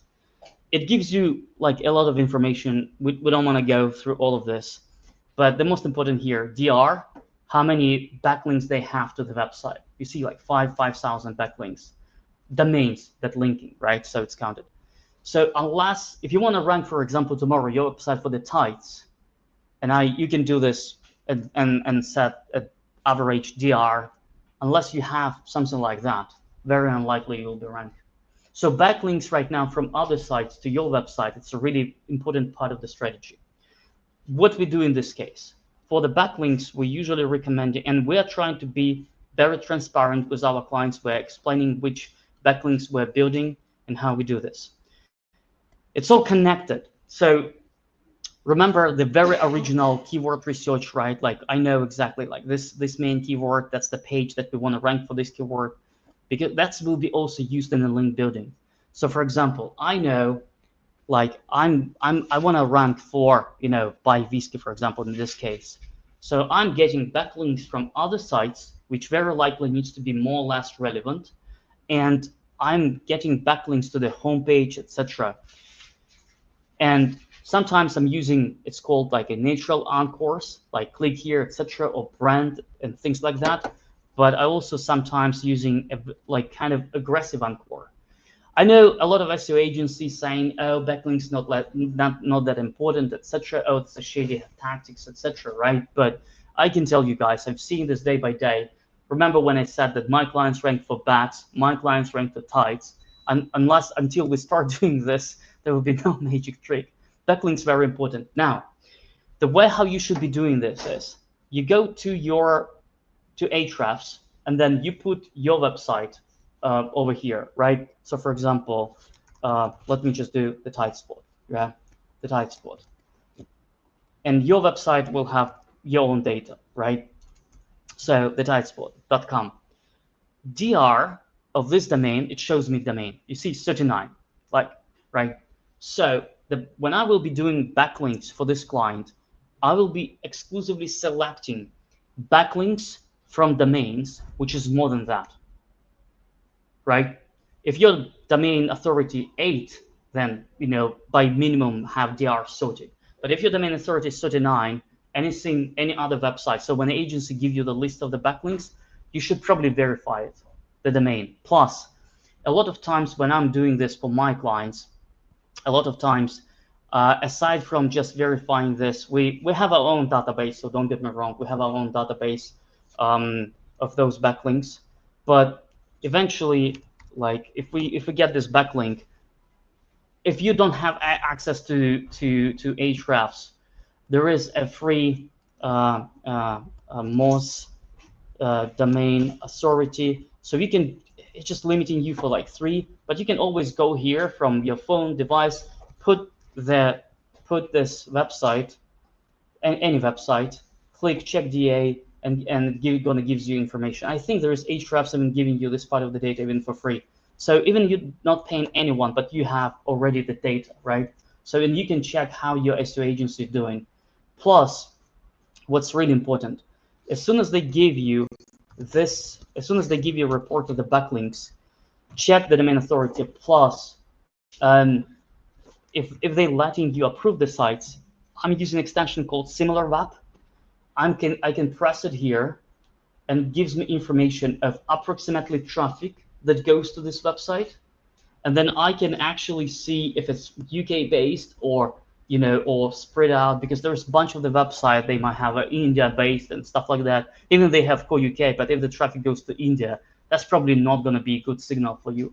And those backlinks are not to drive you the traffic. It's more about get more for Google. I'm going to tell you like honest feedback here. What's also important, when you will be probably, if you're working with SEO provider, they're giving you report like that, you know, I'm pretty much sure they do. So for example, I know for this website, we've built like 10 backlinks. What was the main authority? How much organic traffic to this website? the important piece here is, and I've seen this all the time when I'm speaking with my clients and I'm asking them to give me the report of SEO agency, which backlinks they build for you. Sometimes you see I'm saying here site semicolon, so I'm checking if the page that links to my website, if it's indexed in Google. It should be indexed, because otherwise having backlinks on the page that's not indexed by Google, just useless. And very often in this case, like I'm getting the report, and backlinking things is really expensive, but this, for example, report produced by someone else, I've checked this site semicolon, and out of, I don't know how many, like 11 backlinks, 4 of them like crap and like not indexed by Google. So the money that he paid to get this backlink just wasted. So this is very important piece in the backlinking. I have honestly, I have still like very large document about AI. I have this tool that I'm using to scrape the website. I mean, that's a lot of things, but I think now, I think I should stop. It's a 1 hour. And I probably can speak for 3 hours about all these insights. I mean, I should probably do another workshop just about SEO. I think I'm gonna shut up now and answer your questions. Yeah. Two questions. Yeah. How do we set up backlinks? How do you find backlinks? Yeah. Okay. All right. So that's a cool. I can tell you how I find it. Yeah. I go to my Google Drive, and I basically I have a database of the sites myself. Any agency, they might have their own list of the websites. So this is what I have. So basically I can filter, and I have contact information with webmaster, etc. Right? That's my own. I will never share this because that's basically the knowledge of all the years and contacts, right? But most of the agencies have the same. There are some link building agencies that, I mean, you can also work with. But if you don't have much budget and you don't want to overpay, because this earning those like, but just so let me like this WordPress, okay?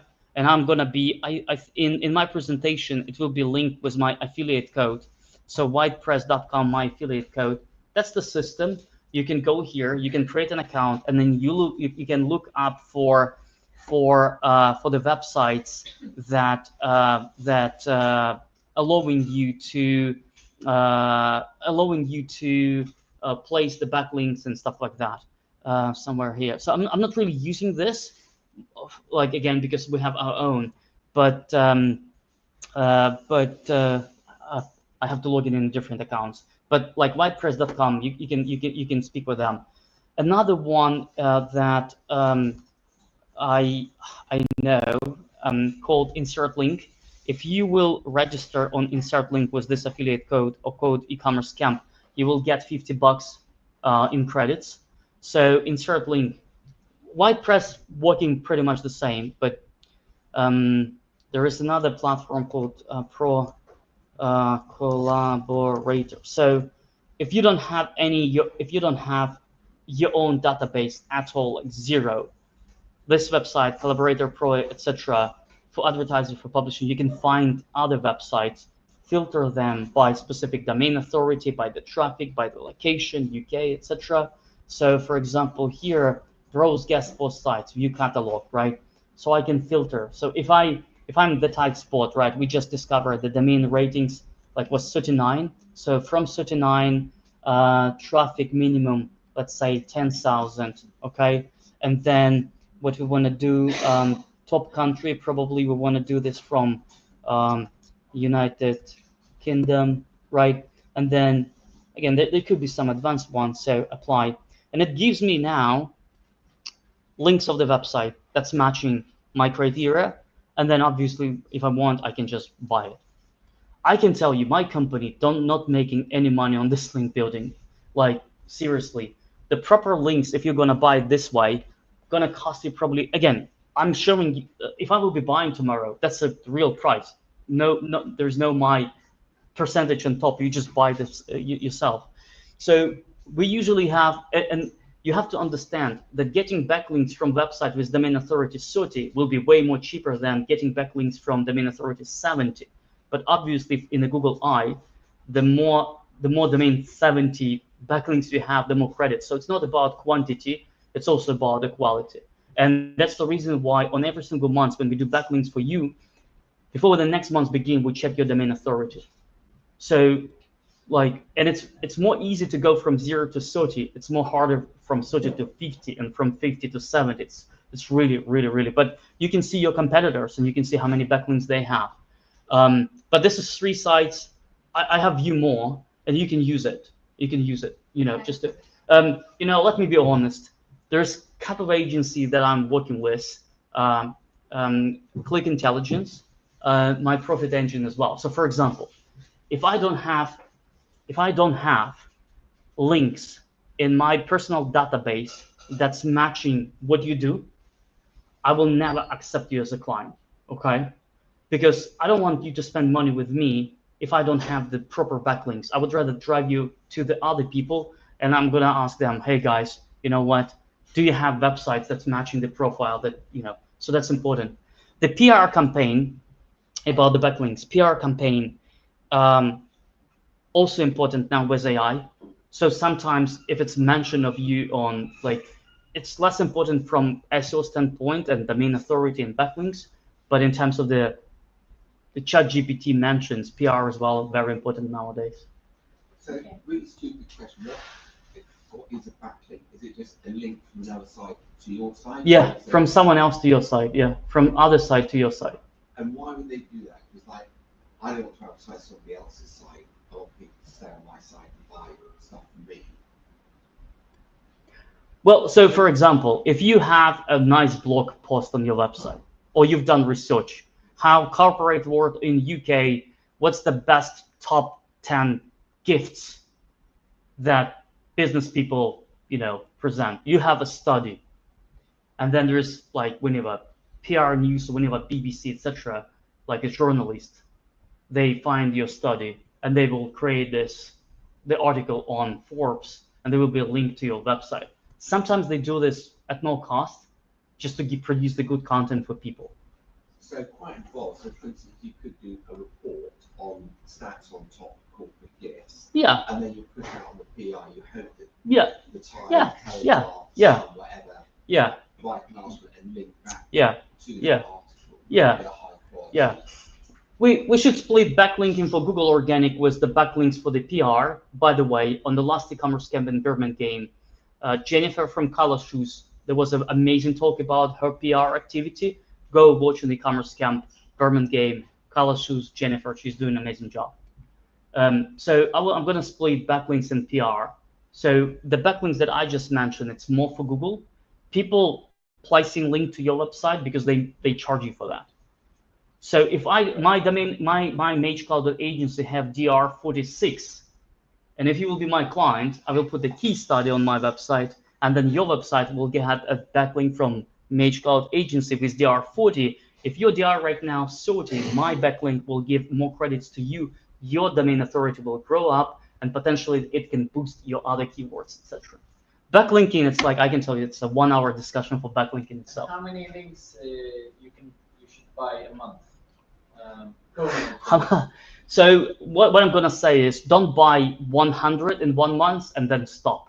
Split it, make it more like natural, right? Like we usually recommend 10, because the cost of the backlink, the average cost of the backlinks, $250. Would you say, for example, my SEO guys, their strategy is to buy 5 to 7 a month, then wait for another month to see how. I mean, if you can afford more, and then on the third month buy another 5 to 7, and so on and so on. If you can afford more in the long term, you can get more. With the only based on the math, the main authority is the key to track the backlinks. You have to keep this in mind. If they're giving you 50, but the main authority less than your current website, does not make sense. And it's also less about 50 or 5. 5 with the main authority 70 will be better than 10 with the main authority 30. You know, so that's important to be tracked as well. So if we're working with, for instance, different brands, suppliers for stock, we should be talking to them. Are we on their website? Like, do they have a list of online suppliers? Making sure we're listed there. Aside from potentially referred business, but in terms of that would be a high quality Yeah. backlink, it puts the Yeah. other Yeah. products listed. Yeah. Yeah, all your suppliers, you can say, oh, guys, I want to give you feedback. And then, like, on the video, they put this, your feedback, and have backlinks to your website. That's all perfect.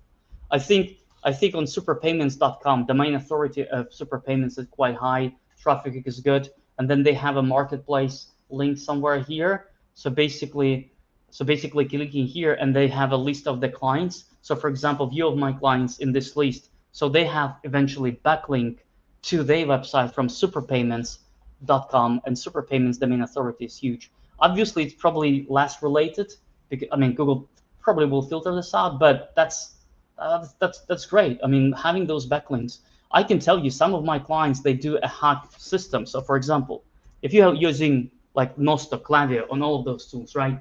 You can message your account manager saying, oh, you know, guys, we're really happy with the Klaviyo. Can we do case study about us on your website? They give the case study that gives them a marketing material, they interview you, and then you get a backlink. So, yeah. How much do you think AI is reducing the effect of SEO? Oh, that's a good question. I mean, if you want to grab some food, because we can talk, I mean, do you want to grab a food and then we come back and we talk and I answer all your questions? And I don't know, guys, like, because I don't want, like, if people hungry, I just don't want to kind of keep talking. So that's like, if someone want to grab some food, I would not be afraid. So please go ahead, grab some food. I'm fine. So let me answer this. Food over here, so just kind of grab a plate, help yourself. Also, if you do want to go outside this edge, rework stuff, just grab one of us, because we've got the passes to get you in and out of the fourth floor. You can get out the main door yourself and just get out here. Just let one of us know before we kind of chat, and we can eat at the same time.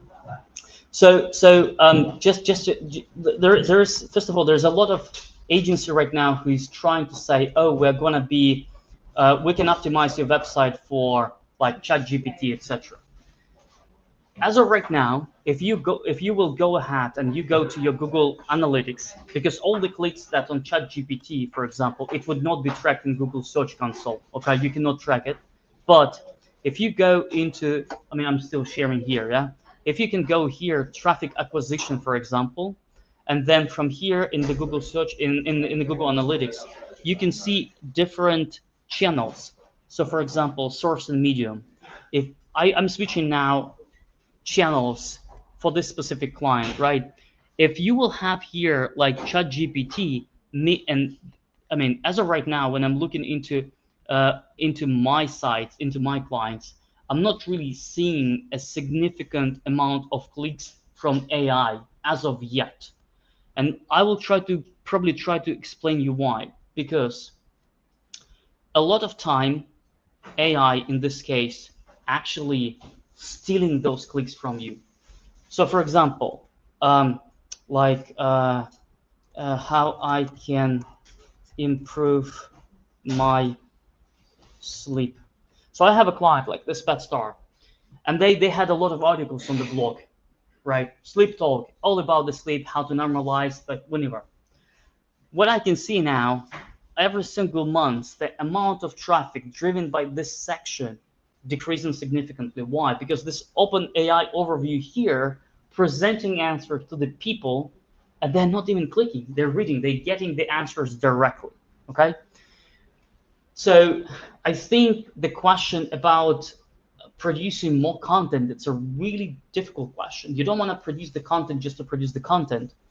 You have to do it because then if people will be searching in ChatGPT for something, and they will be searching like, I'm 25 man, how can I improve? Like, it would not be just like very simple. It's just like a lot of like text here. So you have to still produce the content. You still can get traffic from ChatGPT, and you can monitor it from Google Analytics. In e-commerce, there's a partnership with ChatGPT and with Shopify. So I do believe that if you're in e-commerce business, optimizing your product feed data, product data, will be more crucial.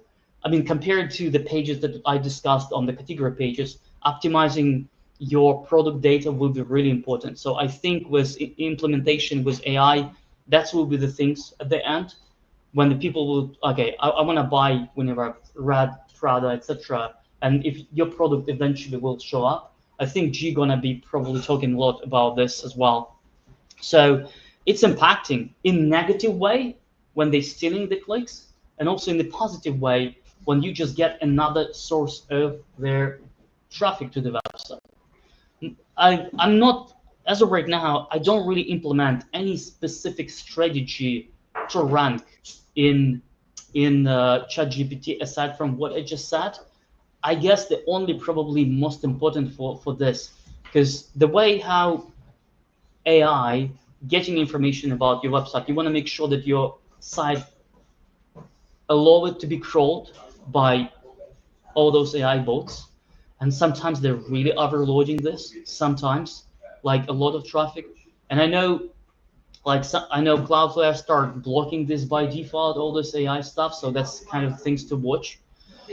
I highly recommend you to even speak yourself with ChatGPT and then basically get information. Hey, how I can rank my website, to be in recommendation, and will give you a lot of things. Like truly, that's happens, and definitely mentions on trustful resources probably will help, because if OpenAI, ChatGPT, whenever scanning like Forbes, etc., there was experiment by one agency.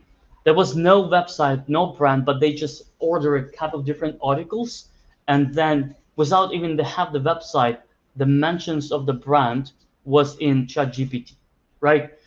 If you're interested, I'm gonna there's a pretty decent, as I said, document that's probably gonna be, again, like I cannot just do it in 45 minutes. It's a pretty decent document for about like 50 pages here, which we have, like, which you can read about, which I'm gonna give it to you. I mean, just email me. There's the business card, right? So you can email me. I will just give you. I mean, it's like I think it's the future. Obviously, that's the future. I mean, my business will die because at some point you will be able to, using prompts, you will be able to build website yourself eventually. So that's happening. It's coming. But is it still the big thing, like the biggest stuff that I would recommend to focus on? I think it's, if I will look into your Google Search Console, you have to start there. And the foundation, if your page not indexed, if it's not crawled, that's it. That should be the #1 focus. So I don't know.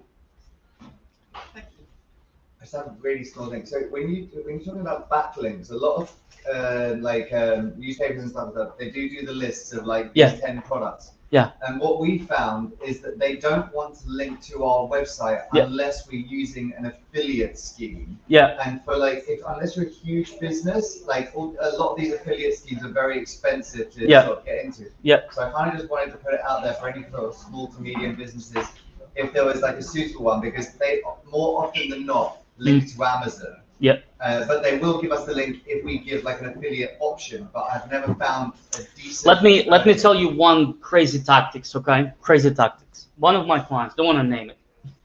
He basically speaking with someone journalist in Forbes. Okay, he's gonna tell him, okay, how much the article? This is the price, like 5,000.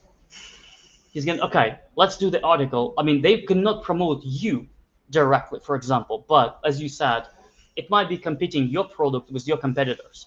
So he's have a deal with the guy on Forbes about this, and there are some websites that you can use to have requests from journalists if they don't want to write about certain topics they're searching for. They don't want to work. They just want you to produce the content for them. So this guy, what he said, he negotiated the deal, and then he reached out to his competitor, saying, "I can get you a link from Forbes, but you have to link from your blog post to my site." And people, link for Forbes is good.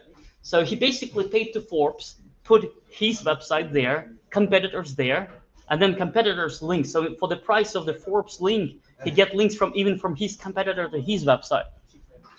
I mean, man, like if I want to disconnect this, I'm gonna show you it's like that. So there's some tactics that you can use, like how to get these backlinks. I've seen a lot of companies who make a list of like the top 10 X in their field, and they'll link all their competitors on their website, and they'll compare. I mean, obviously they'll say that they're favorable. They'll link all that on their own website. Or they'll do like Klaviyo versus Mailchimp, Klaviyo versus OmniSend, you know? Yeah, that's also tactics.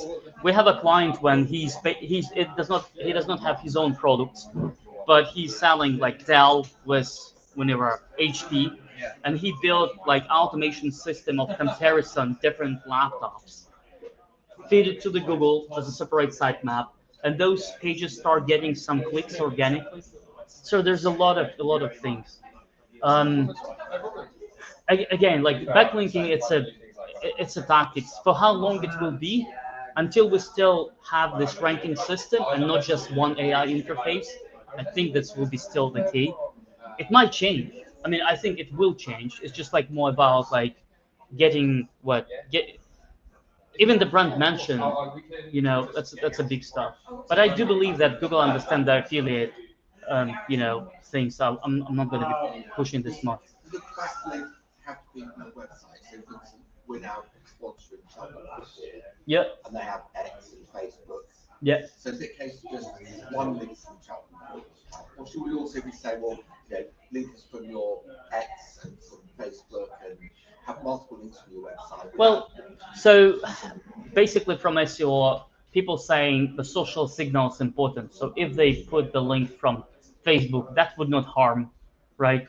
But if you ask, do we want to create a backlink, like, do we want to create like a 10,000 backlinks from this specific domain to your domain? No, one is enough. One is enough. It's also important to monitor those backlinks because today the backlinks might exist. Tomorrow, site goes down, might be disappeared. Whenever happens, might be removed from Google indexing. There is another tool that like we're using to monitor those backlinks. So when we do backlinks for you, it's not just like I'm giving you 10 backlinks now for this month, like in your case. It's not like 10 backlinks this month. We upload those backlinks into our tool, which is monitoring. So I know if one backlink crashed in 5 months, I can always message you saying, you know what, we lost this backlink, and I will be reaching out to the webmaster saying, hey, put it back. That's important as well. Keep tracking all of this. So you pay for the backlink and they can disappear from the Google and They can, yeah, they can. I mean, that's. I should disconnect it, man. Yeah. Have you stopped me? Yeah. Hopefully you stopped me for a while. No, you keep doing this. Okay. Yeah, we're still going. Okay. Yeah. Yeah. Just put this. Yeah. It's like they might. Yeah, for sure they might disappear. And remember my slides when 11 backlinks and 4 of them were red, which means they're already not that good. So, but all these tactics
Hi guys, nice to meet you all.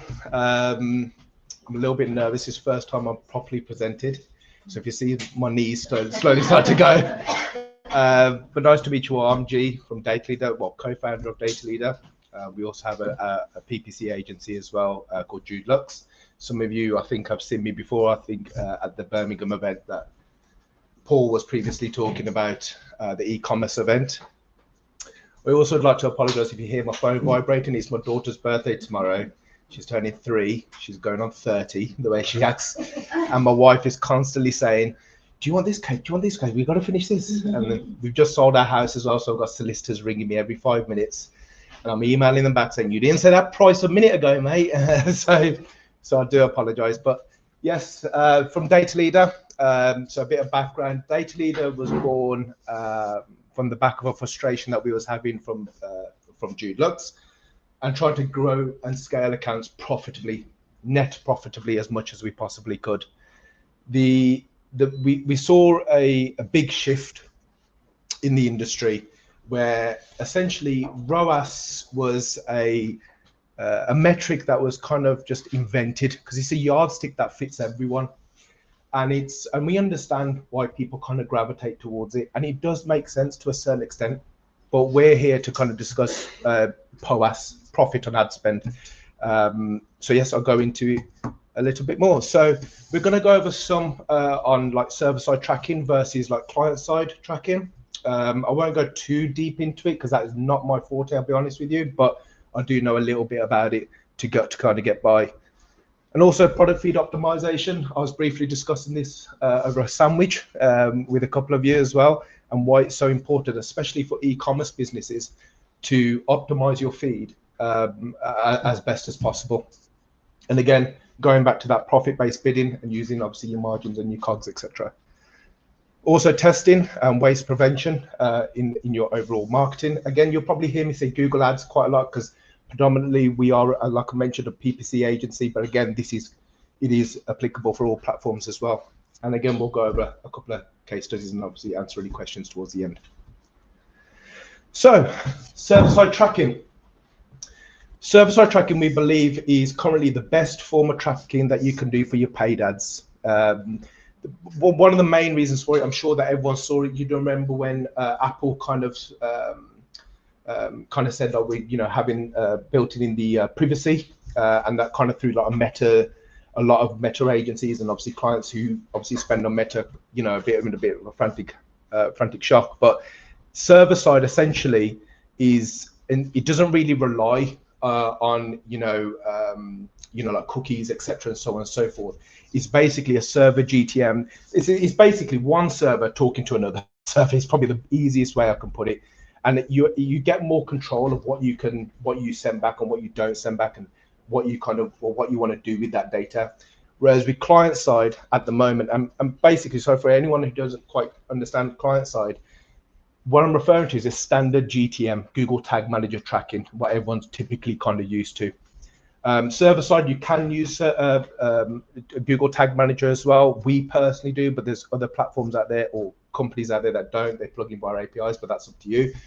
But with the server-side GTM or server Google Tag Manager, it basically, like I said, it gives you that little bit more control, and you essentially get to see the truer reflection of your results, who's actually been on your site, what they've done, what they've brought, how many, and what the true conversion value may be.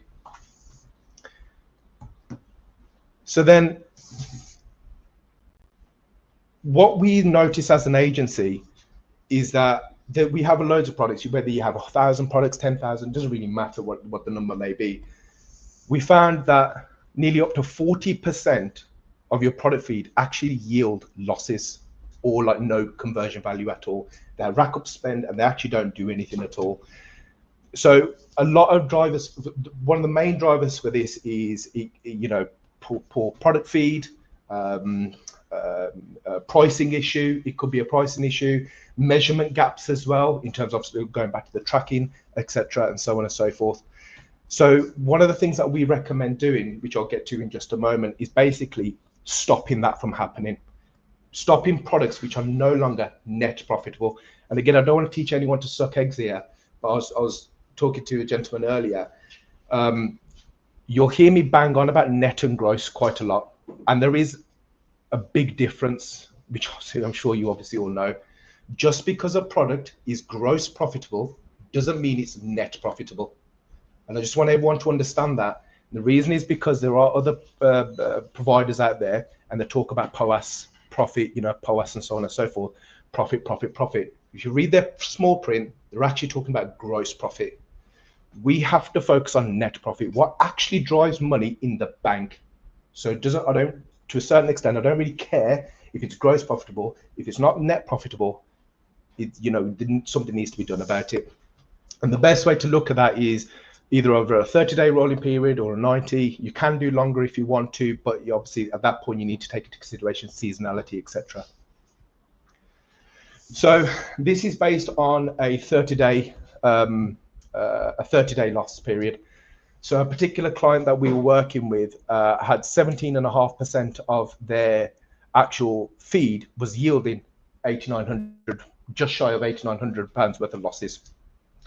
What is a loss? A loss could be, so for example, when we say losses, what we're talking about is the true cost of advertising that product, not just your spend. So if you have a particular product that you're selling, it has one conversion, for argument's sake, and you got a ROAS of whatever it may be. Your true cost of advertising isn't just your cogs and so on. It's your cogs plus your ad spend. That is your true cost. So for argument's sake, and this is all excluding VATs just so it's easier, you have a particular product and you sell it at £10. Your cogs include, which should include your obviously your cost of good for itself, labor cost, energy cost, things like that, proportionally as well. Let's just say, for argument's sake, that was £2. That means straight off the bat you have an £8 gross profit. So you essentially have to have a CPA less than £8 in order for you to make a profit, or at least break even. Let's just assume you have £1 the cost per click, and you've had 9 clicks. Okay, and that means now your true cost is £11, 9 plus 2. And I don't mean to insult anyone here. I just want so everyone understands this from my thought process. That's all. So your true cost is 11. Straight off the bat, you're losing £1 because your true cost exceeds the margin for first and foremost, and that's well, it exceeds in this case the actual price of the product, and that's how we've accumulated here 8,900, well, just shy of £8,900 worth of losses. We take all of that into consideration. So in these cases, in that kind of example I've just gave then, in theory, giving a product away for free will actually be cheaper for you. So these are the kind of things that we were facing as an agency to go, oh my God, how do we stop that from happening? And how do we help scale this business from Google Ads? And I'll touch upon this in just a moment, but well, a little bit later on, but we use stop loss. As far as we're aware, we're the only company on the planet to do this. We better be, because I've just made a big claim there. So I'll get on in just a moment, but essentially for that same particular client, when we first took over, 8,900, we're just shy of £8,900 worth of losses, as you can see there. In the next 30 days, reduced down to a 311, like that, using stop loss. And basically, what it essentially does is stop loss will automatically pause a product which is no longer net profitable. So, like I said, in that instance, £9 cost per click, etc., or £9 in clicks, etc., that product is no longer profitable. Pause. If it's not, or if it's about to go basically above that £8 threshold, it'll pause it. And the reason for that is because, one, what's the point for a starter? And two, essentially, if you continue to show that product, which Google will be happy to crack on with that, because essentially, with the greatest respect to Google, I know I'll make my living from them. You don't want to be funding their Christmas party. Is essentially what we kind of say. So we need to stop that from happening, and we need to identify where this issue is. Because if you do this, and you might say, well, it's seasonality, or people don't buy Crocs at this time of year, and all this, whatever it may be. The issue is, if you don't identify those problems straight away, then you can't scale the account, because essentially you just kind of keep hemorrhaging money on all these products. And ultimately, the bigger the feed, generally speaking, bigger the wastage, because you have more products. This is a very poor screenshot, but this is some of the stuff that we do in Data Leader. Unfortunately, I can't show because we don't have a proper demo account at the moment, so I do apologize. So I took a few screenshots and I had to change a few things, obviously, to hide the identity. But one of the things that we can see here in the top on the top right, obviously you can see your campaigns, how many clicks you've had, our average CPC, standard stuff, how many conversions, and so on and so forth. So another thing to keep in mind in Google Ads, especially Google Ads, is you have conversions, and you have conversions by conversion time or conversion date. It's the same thing. You also have conversion value, and you have conversion value by conversion time. You want to be measuring the by time, because that measures when the actual purchase event took place. So the normal conversions, or the normal conversion value, measures when the click event took place. But what we can see here is now we can start to see, you know, the ROAS by time, how many clicks to conversions, RPC, so revenue per click. This is all broken down, by the way, per campaign at the moment. We can see the ACoS, the average order values. We can see the gross profit, net profit. And then what you can start to see over here, so start from there over here, you can start to see the projected costs. And this is where what massively helped us, as well as all the other things I've just mentioned a moment ago. But this what massively helped us for our agency when we're scaling accounts. I'm sure people have come across here when you're doing your own ad accounts and you're like, oh, I don't know where to spend the money. I know we need to grow. I want to keep scaling, but I don't know where to put it. Do I put it in this campaign? Do I put it in that campaign? And then you might put it in one campaign and see results decline. You might put another one, see incline. But holistically, you kind of look at them. You're trying to work it all out. So we wanted to make that as simple as possible. So from the standard stuff that when you log into a Google Ads account, you see, you know, clicks, conversions, you know, conversion rate, whatever it may be. That's the standard stuff, and that's telling you what has happened. We want to try and go, well, what could happen? What is this campaign projected to do? And that's when we have labels such as projected monthly cost, which you can see, I think it's on this one over here.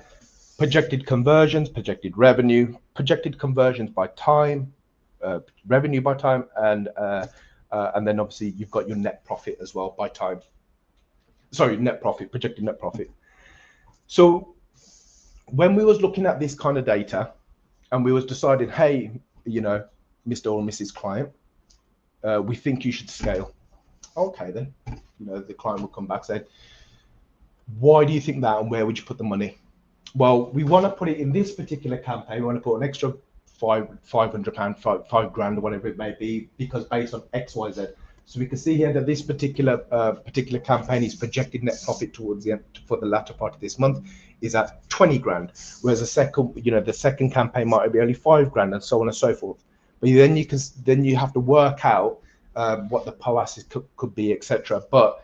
And that's very, very straightforward. But essentially, this gives you now a deeper dive in to go, where shall I put my money? And then you can look at this and go, that's where I'm putting my money, because it's projected to make more net profit. And currently, this campaign is making more net profit than this campaign, and so on and so forth. And any particular campaign that's not yielding as much net profit, or it's not projected as much, or whatever, so on and so forth, you could start to either scale them back if you want to, not add additional budget into it, and so on and so forth. But it gives you that more granular detail. So now you can confidently go, I'm putting £500 extra into this campaign because of this, and this. I'm sure that a lot of people may have come across agencies, or when you look doing it yourself, you're kind of thinking, I'm not sure where to put my money, and you're kind of hitting and hoping a little bit. And don't get me wrong, we've all been there as agencies as well. So, you know, any agency person or specialist will be a liar to say that they've never tried that before, because ultimately, you know, that's all we had to go off, if I'm honest with you. And don't get me wrong, I'm not saying that this is the elixir of life, but this just gives you that little bit of an edge to go, okay, I'm putting it here because this. It gives you that better answer, that's all. And then, of course, we've then got feed rules. So this is very important. So I think I was mentioning it again earlier. It's all within Data Leader at the moment. So you can add feed rules. So you can say, right, if a particular product has a POAS greater than 3 and has more than 10 conversions, for example, add this label to it. But you can also say on the flip side, you can see this bottom on the stragglers, if the POAS is less than 1 and it has more than 50 clicks, for example, I want you to add a different label to it, and I want that label to say stragglers. So when you're then segmenting into Google Ads, you know which ones are the high profit ones and the ones that are actually driving conversions and driving profit. And then you can also segment out by the ones that are just hemorrhaging money, ultimately. You can have an endless, almost an endless possibility in feed rules. Like the list kind of goes on. If I was to put them on here, we'll still be here next week, if I'm honest with you. So I kind of shortened it down to do. But again, you can say POAS greater than 3, conversions more than 50, and the brand has to be Adidas, for argument's sake, or the true cost is less than 10. The list kind of goes on. But what this allows you to do, you can then feed this back into your feed, and then that will naturally feed back into Google Ads. It's as simple as that. Then you can start segmenting out your campaigns significantly better, and you can start allocating budgets significantly more clearly, because you know in this campaign A, for argument's sake, all the products in here are the high POAS products, all the ones in here are the low the low POAS products, or the ones that are just hemorrhaging money.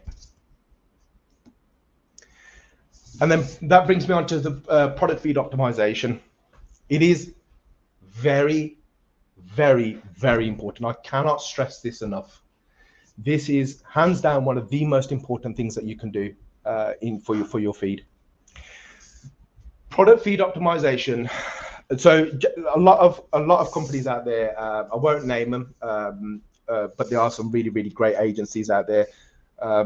Great companies out there that do product feed optimization, but they talk about titles, descriptions, obviously image links, obviously make sure your images are clear, GTINs, etc. Now they are very, very important. 100% they are. But Google Merchant Center is actually the one that learns your products. It ain't Google Ads. It's Google Merchant Center. And Google Merchant Center looks to all those different attributes I just mentioned, accounts to about 70% of its learnings. The other 30% comes from other stuff. Product highlights, product details, highlighted features 1, 2, 3, and 4, feature descriptions, themes, headlines. Headlines is different to titles, by the way, just as an FYI. The list honestly goes on and on and on. Now, I'm not saying if you add these other features in, all of a sudden you're going to get 1,000 conversions tomorrow or anything like that. But what it does is, if you have a better quality feed, you're more likely to show up for better quality searches, which are more likely to lead to better clicks, better conversion, and so on and so on and so on. The kind of list kind of goes on. So one of the things that, again, that were challenge that we faced at Jude Lux is optimizing that feed efficiently as possible, because it does take a lot of time.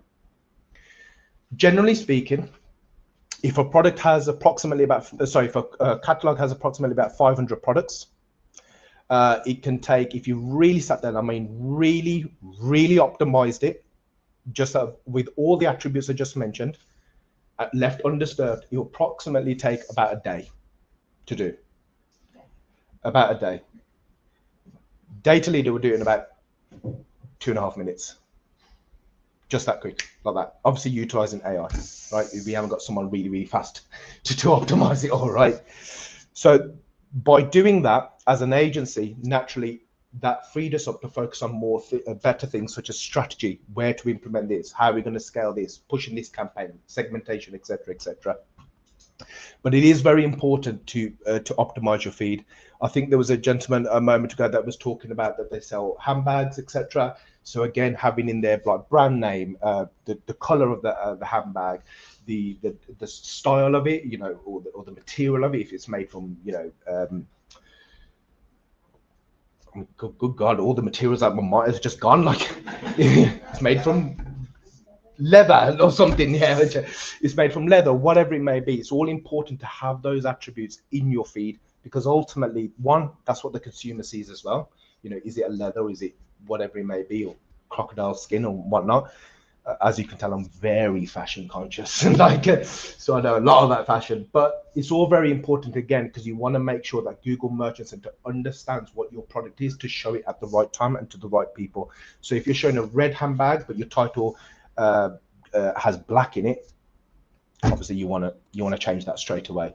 Or if it has no color in it, then you kind of want to add it in, because then you don't want to show someone searching a red handbag. Yes, the image, they can see it, but that's fine for the consumer who's searching for that red handbag and they see it.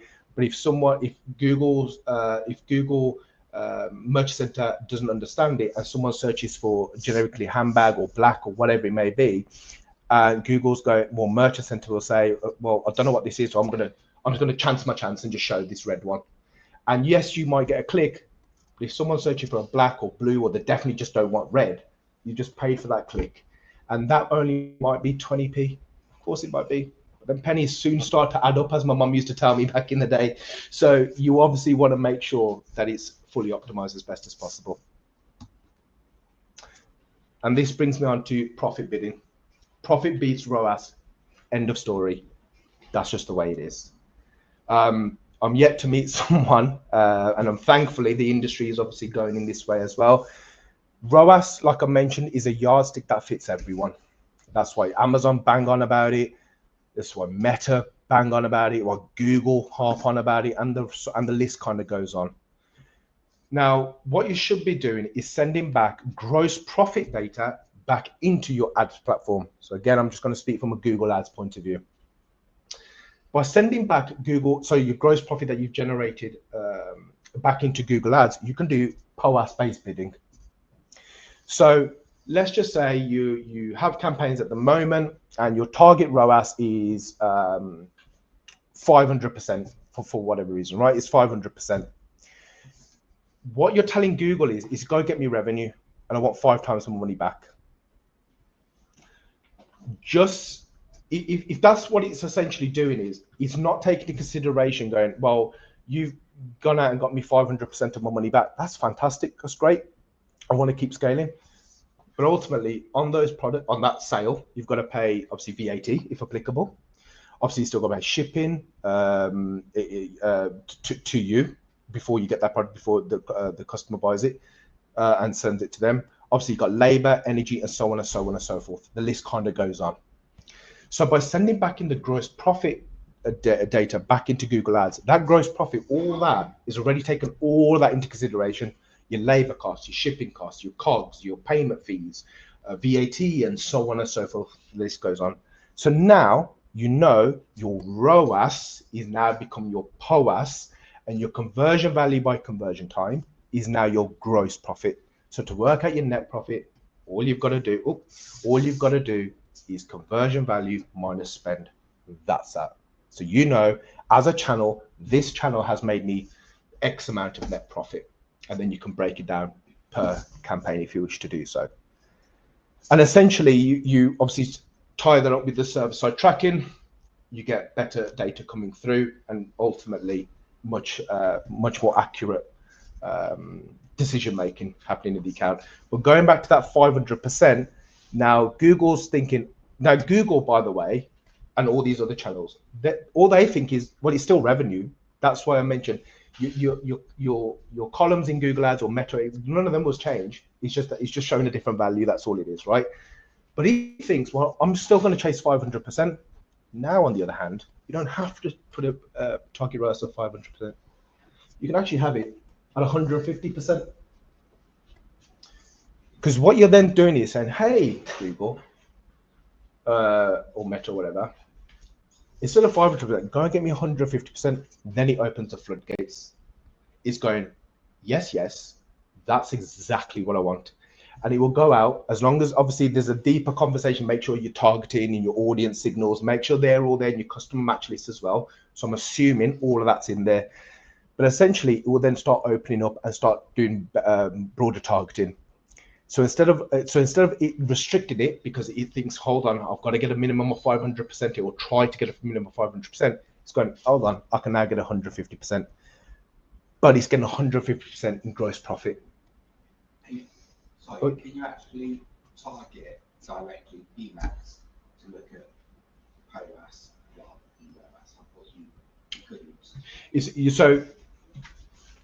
It's a good, yeah, I understand what you have so to products into different profitability margin groups and then do it. So you're still be bidding with ROAS, but knowing what that's doing on the POAS. Yeah, so in Google Ads, so when I say target ROAS, it's that type of bid strategy. Your target ROAS, that won't change in terms of the literal name of it, but because Google still thinks whether you show gross profit into Google Ads, it still thinks it's revenue. It's just that you're sending back the gross profit, that's all. So by switching to gross profit into the Google Ads account, you are doing profit, but you are actually chasing POAS. That's what you're actually doing. It's just that in Google Ads and all these other channels, they still call it target ROAS or conversion value. That's all it is. So in theory, yes, you can. You can target profit in Google Ads by using that. Are you saying that rather than saying you've got a product that sells for £100 with a margin of 45, do you tell Google, rather than telling Google that it's got value of £100, do you tell it it's got value of £45? No, so what you're doing is, so in the server side, so when you're setting it all up, essentially you have a purchase event. So regardless if you do client side or server side. In that purchase event, instead of sending back that £100 value, you actually just sending back that £45. So yeah, 100%. You can do that. Because that's what I mean by the gross, by the profit bidded. By sending back in that £45 instead of that £100, yes, that's essentially what Google now thinks that £45 is your revenue, and then you can lower your. So, CROAS, but actually T. But yeah. What happened to the Google beta version of offering that? I actually don't, if I'm honest with you.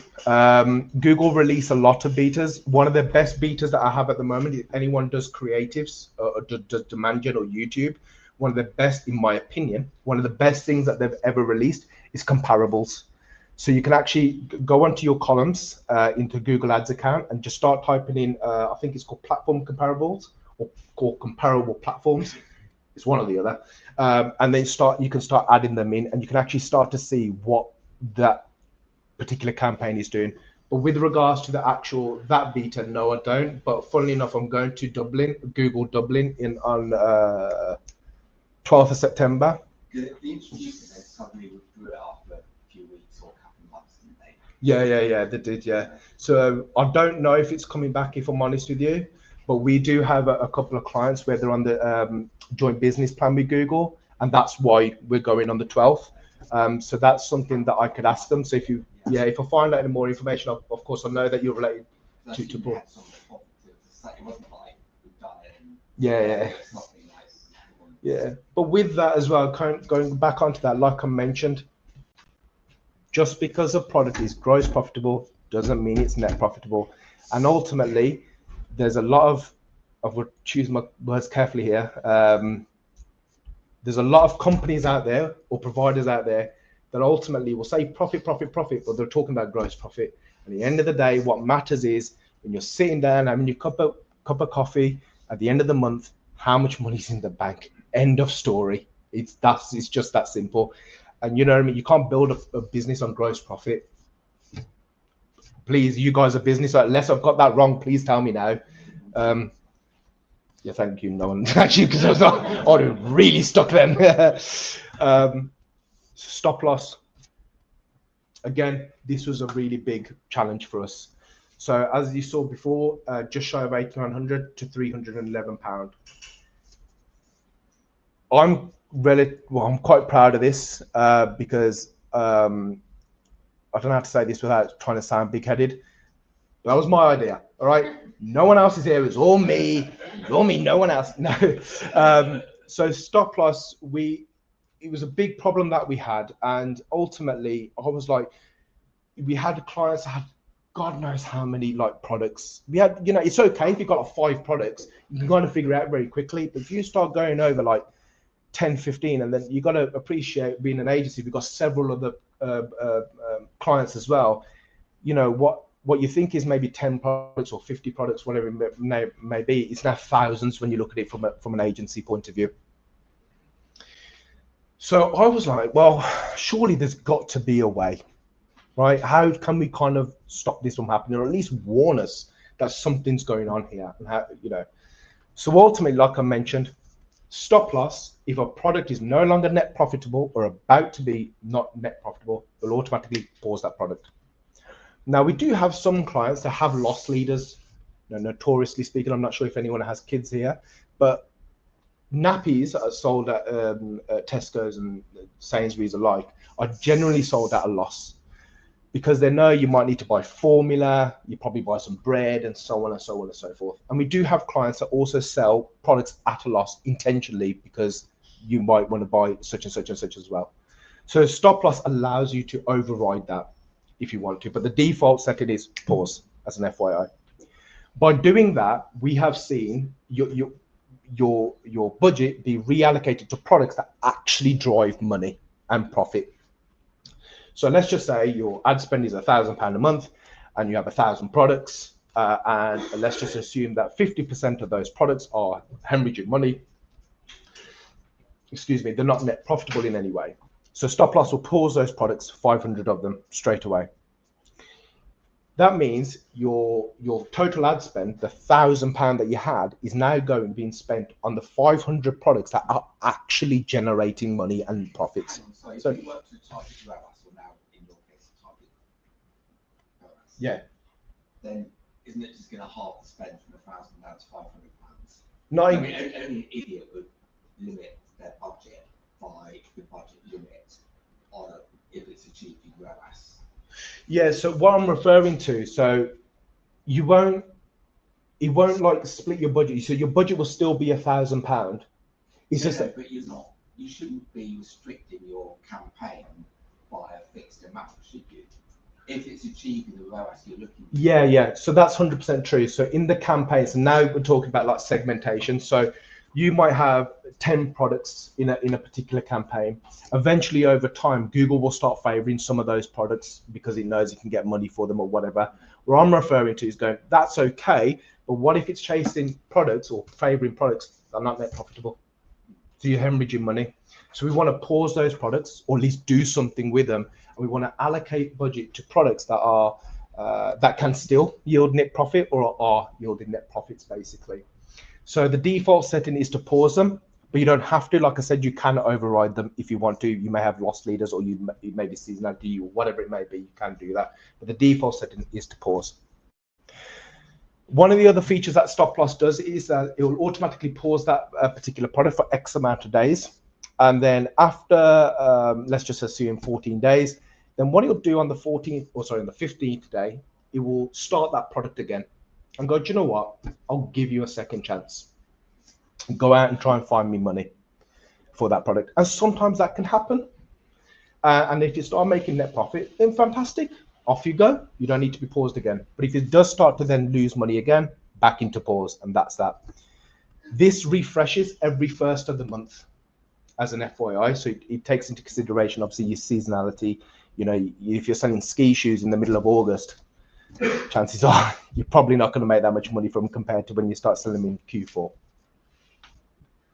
And then A/B testing. So again, I was like, this is not enough for me, because we started seeing a pattern. Usually, generally speaking, if you take seasonality out of it, the same products would just keep on getting paused eventually for certain clients.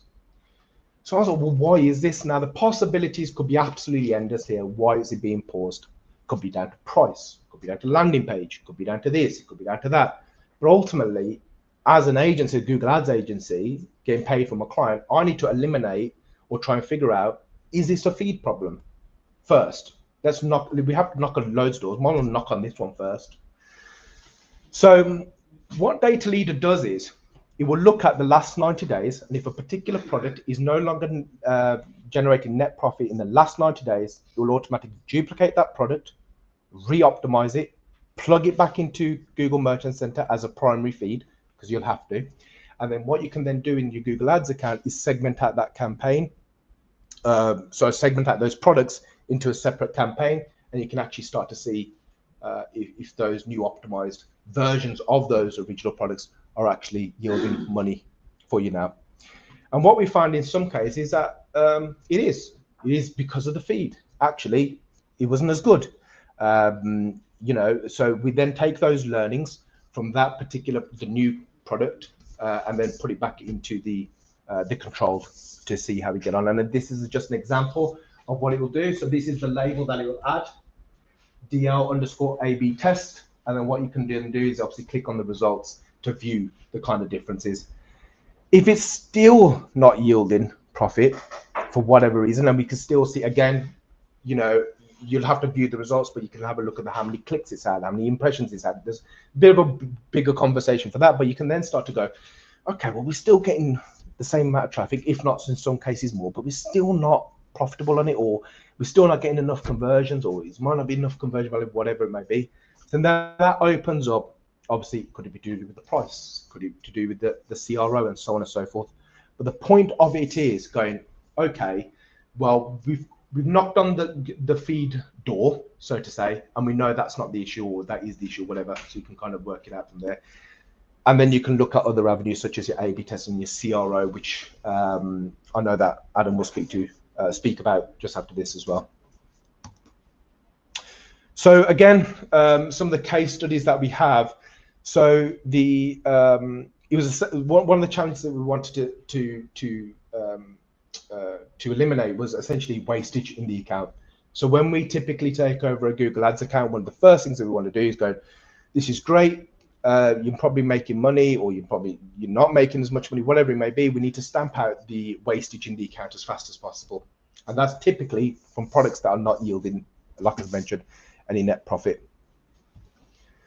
So what we did was just purely from a bit of feed optimization and the stop loss technology, the net profit increased by just shy of £10,000 and improved the POAS from 112 to 156. And the non-profitable spend out went down by 53%, and the SKUs reviewed were about 17. So this is a high value items. So obviously, and the margins were relatively tighter compared to other kind of competitors. So every penny mattered for this client, and just by doing adding some simple kind of techniques in, we was able to achieve positive results for the client. And this is one of the main reasons. I know that people talk about, you know, I know that Alison was talking earlier about, obviously, you know, SuperPayments, and Paul was talking about SEO and stuff like that. Little incremental changes like that can make a world of a difference just here. Because that extra, I'm going to round it up to 10,000 because it's just easier. That extra 10 grand there, if you spread it over 12, if you assume that's going to be the same every month, that's 100 grand a year. I don't know about you, but if you're willing to waste that, please donate it to me, because I'm buying a house and my wife wants a new kitchen. So I'm more than happy to take it. But by little incremental changes like that can make a world of a difference. And that's the difference between buying more stock, expanding out to XYZ, hiring someone, whatever it is, just from some little simple changes. And thank you. Thank you very much.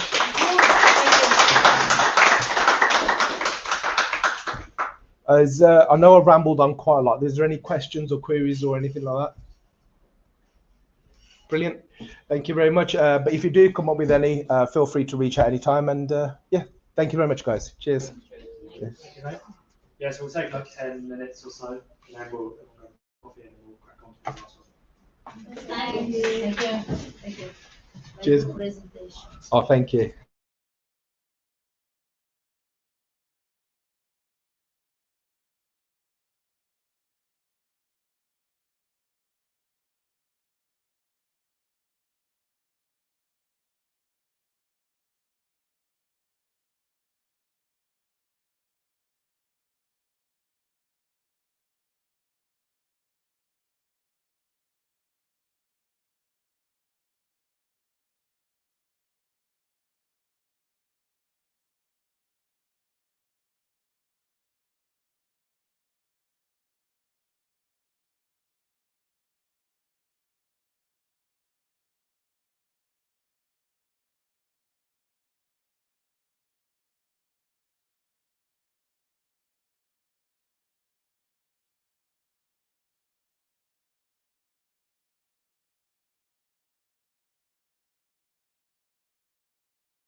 Oh, fine, thank you, mate. Yeah, thank you.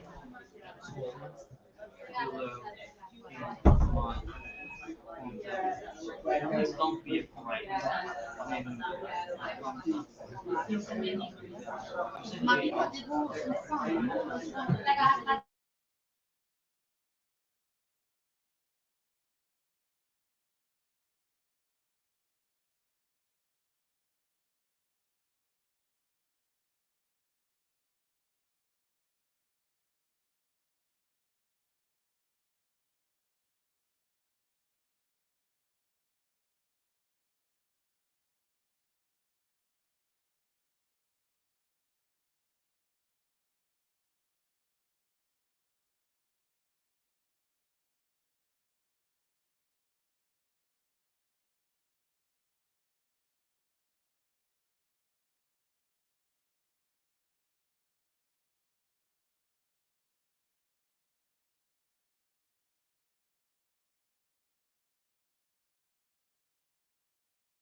Yeah, mate. I think all the good stuff out for you.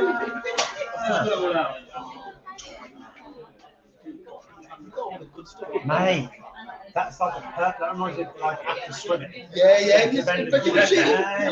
We used to get topics as well. Oh man, topics boost them. Drifter, mate. Starbar though, with the peanut butter and locker boost.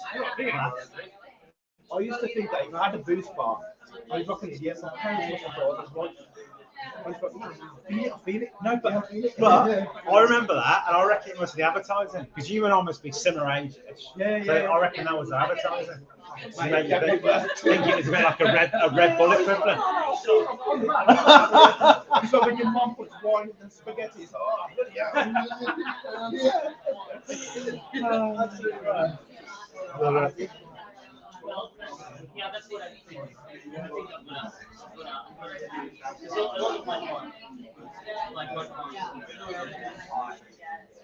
think You sorry? Ready? Yeah, ready to go, mate.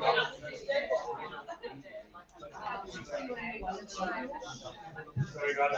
Sorry, guys. I'm gonna start now.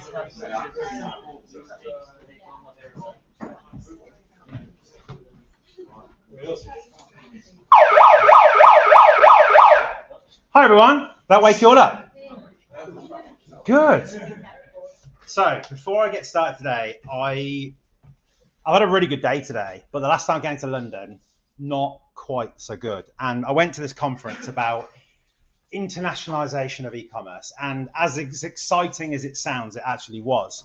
And we get to about 3 o'clock at this conference, and one of the ladies with us utters the one word you want to hear at a conference, and that's pub. So we toddled down the road anyway, going by this nice warm pint of Peroni for £7.50, which obviously pleased me endlessly.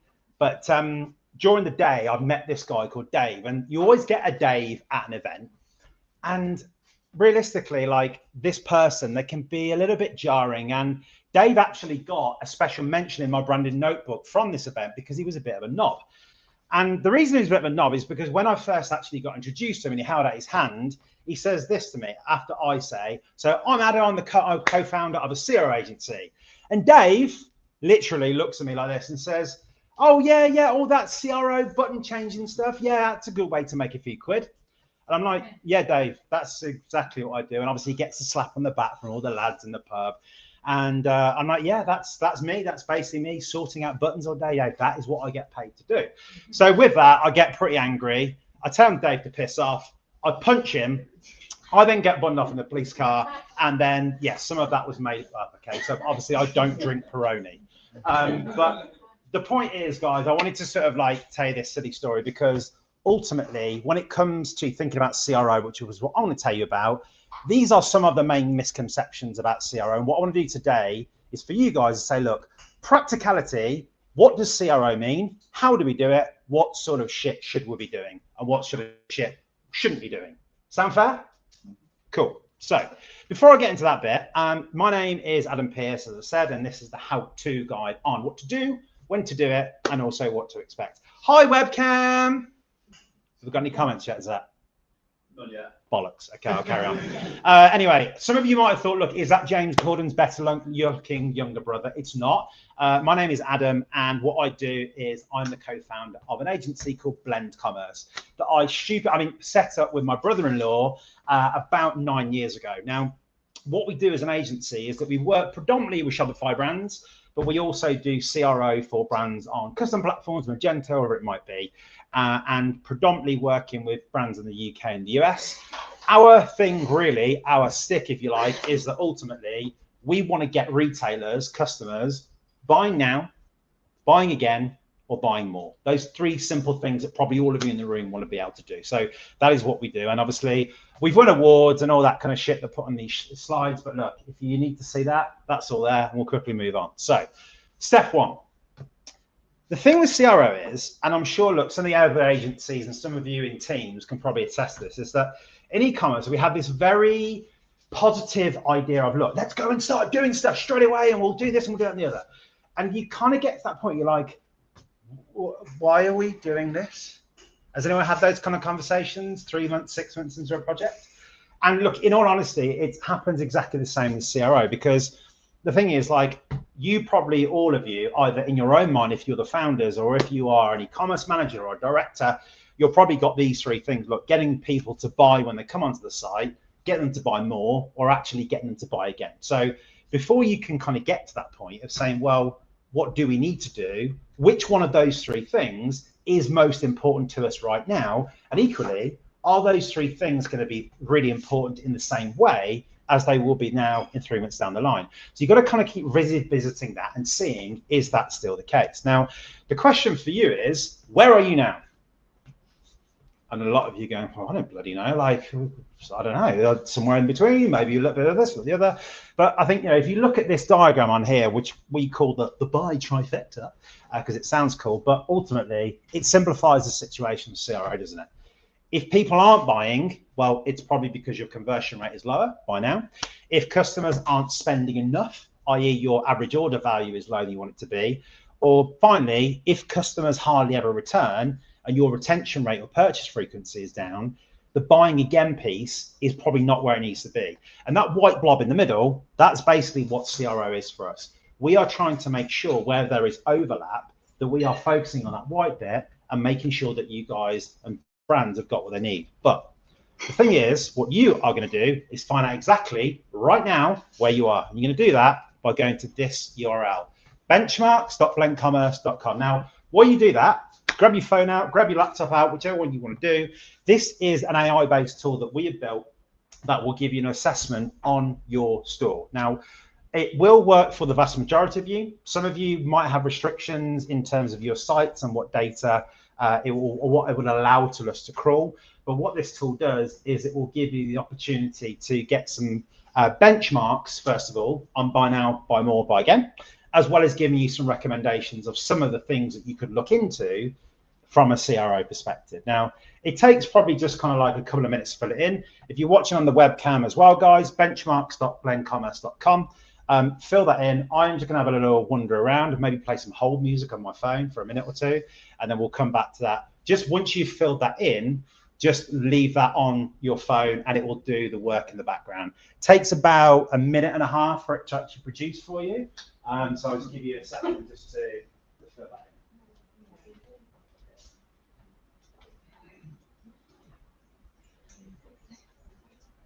in.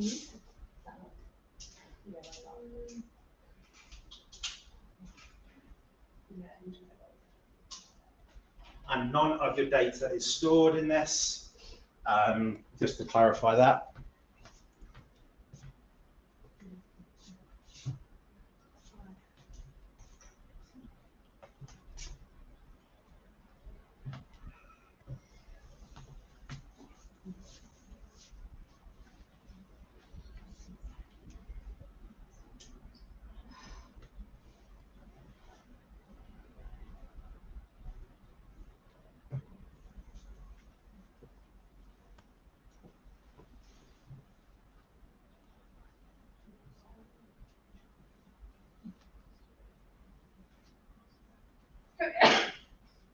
Bless you.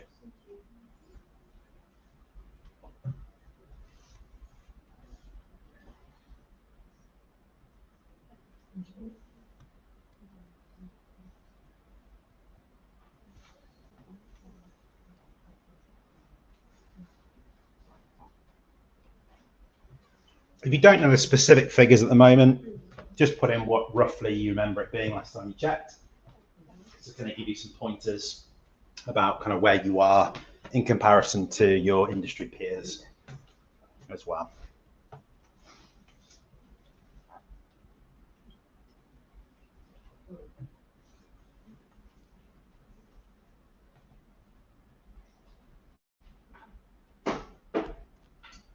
Seems like we overloaded the tool, man. It crashed. Yeah. Just maybe like a lot of people. Okay.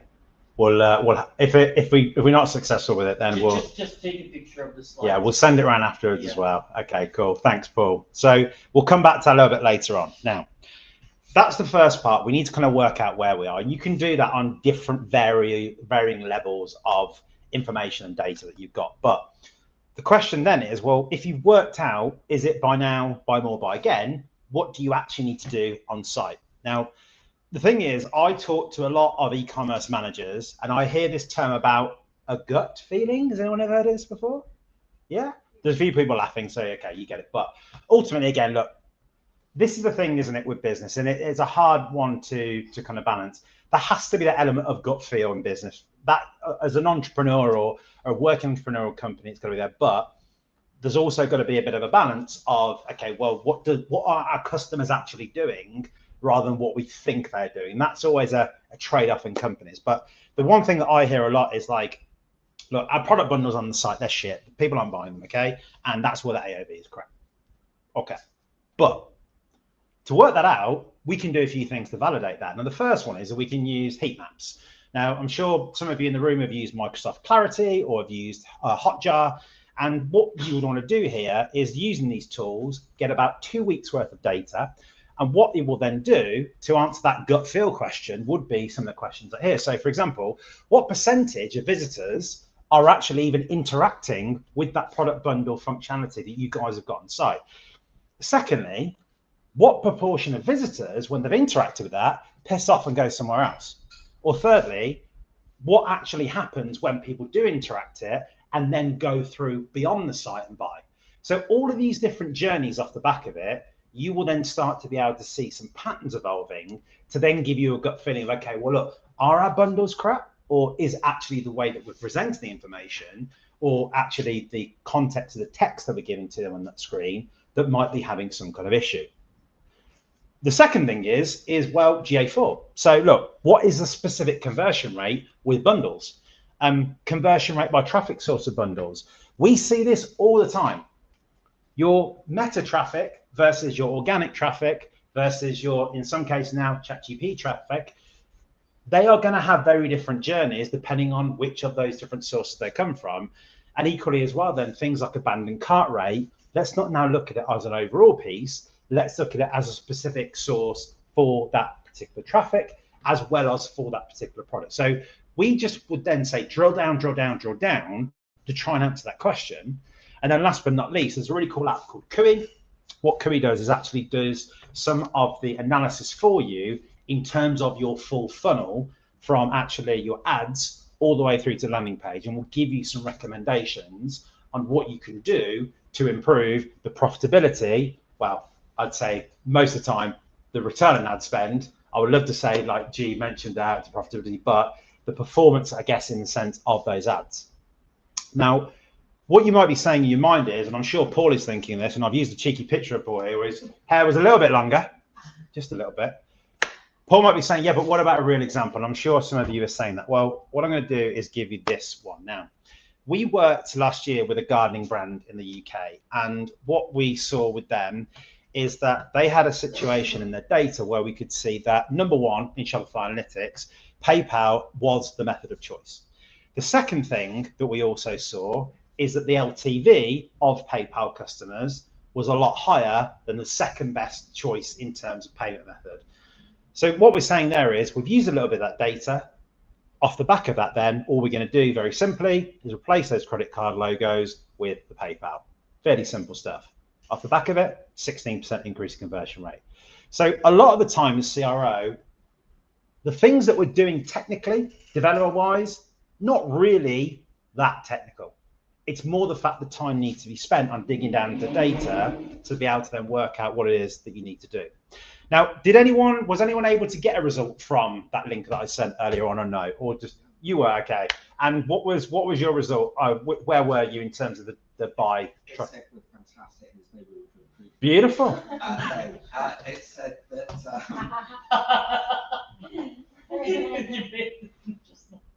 I don't know my conversion rate. I'm putting 3.15.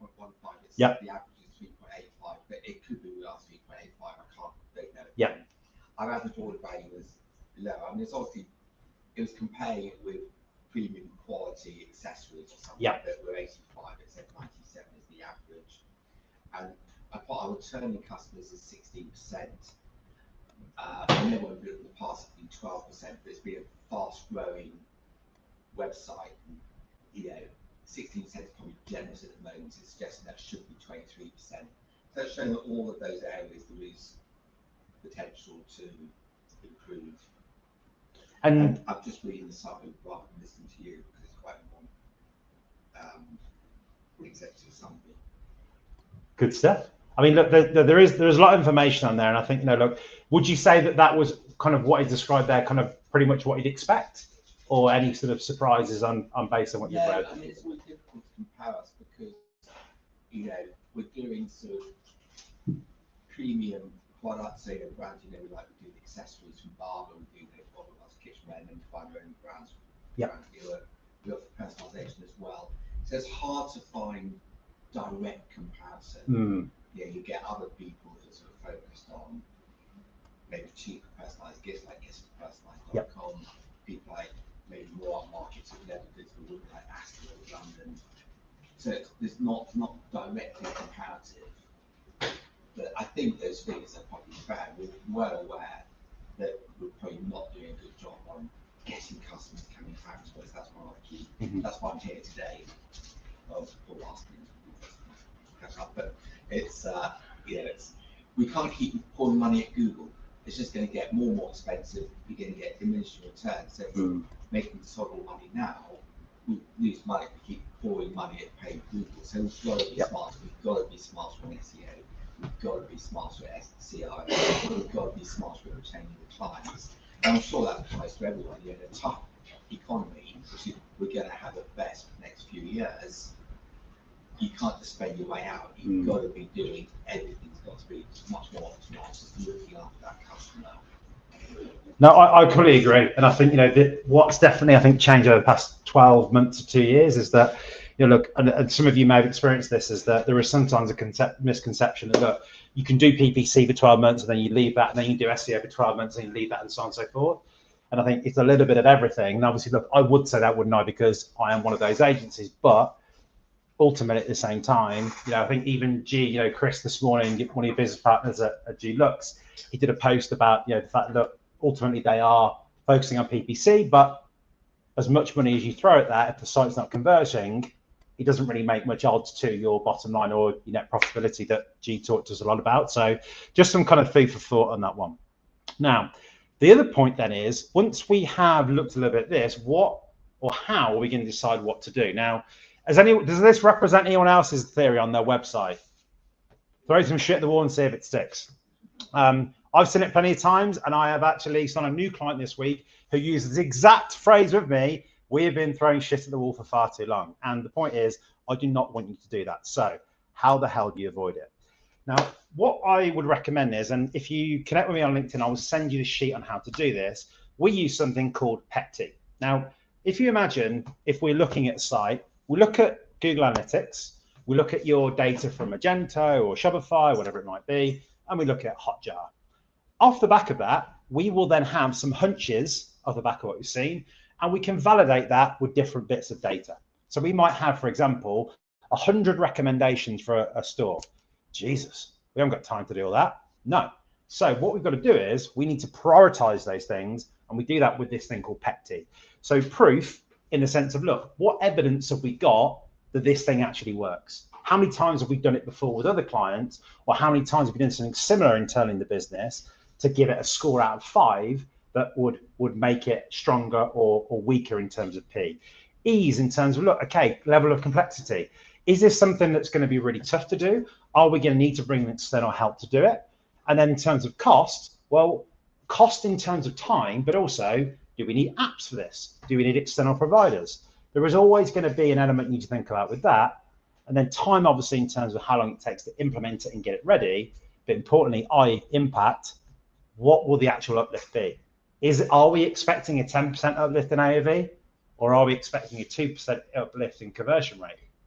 If we're focused on profitability, which one of those levers is more important to us? So this is all information, you know, that you'll be talking about, but what this method does is it will give you something like this, and it's a bit difficult to see, but what happens is that on the left-hand side, each of the items that you guys have got in your discussions internally, or you might have, you know, the typical snag list, shit list, whatever you're going to call it for the website, you can go through those, rank it, and then you'd have a score out of 100.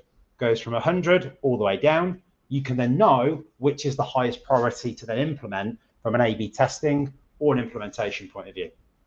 So if you're going to look at this, what I would say is that if you are going to do it, I highly recommend a monthly meeting internally with brands, e-commerce manager, e-commerce director, CMO, and I would also say if you have paid media or SEO teams, worth bringing them into the conversation. Everyone then, number one, from a political point of view, because let's face it, it can be pretty political in brands, they all then get an equal say in terms of their rankings, and you can kind of then hash it out together. And once it's then done, you can then keep analyzing the data based on the tests that you've done. So if you're using an A/B testing tool like IntelliGems, you can put all the A/B tests onto there, you come back as a group, this worked, this didn't, right, let's reprioritize our tasks for the next month, 2 months, 3 months, wherever it might be. And you've got some of the people there that I've recommended as well, if you are, I guess, more of a leaner organization too. So I would always get this thing of, yeah, but that's all nice, Adam, but it's not some stuff we can just do now. Yeah, there is. But what I would say is with all of these things, the efficacy of these is always going to be better if you know there's a real reason to do them. But I want to share with you some things that a lot of you, I think, can do. Now, this first one I've got is Petronics. They are a car parts firm in the US. With them, we asked a simple question. Would a more prominent search increase their conversions?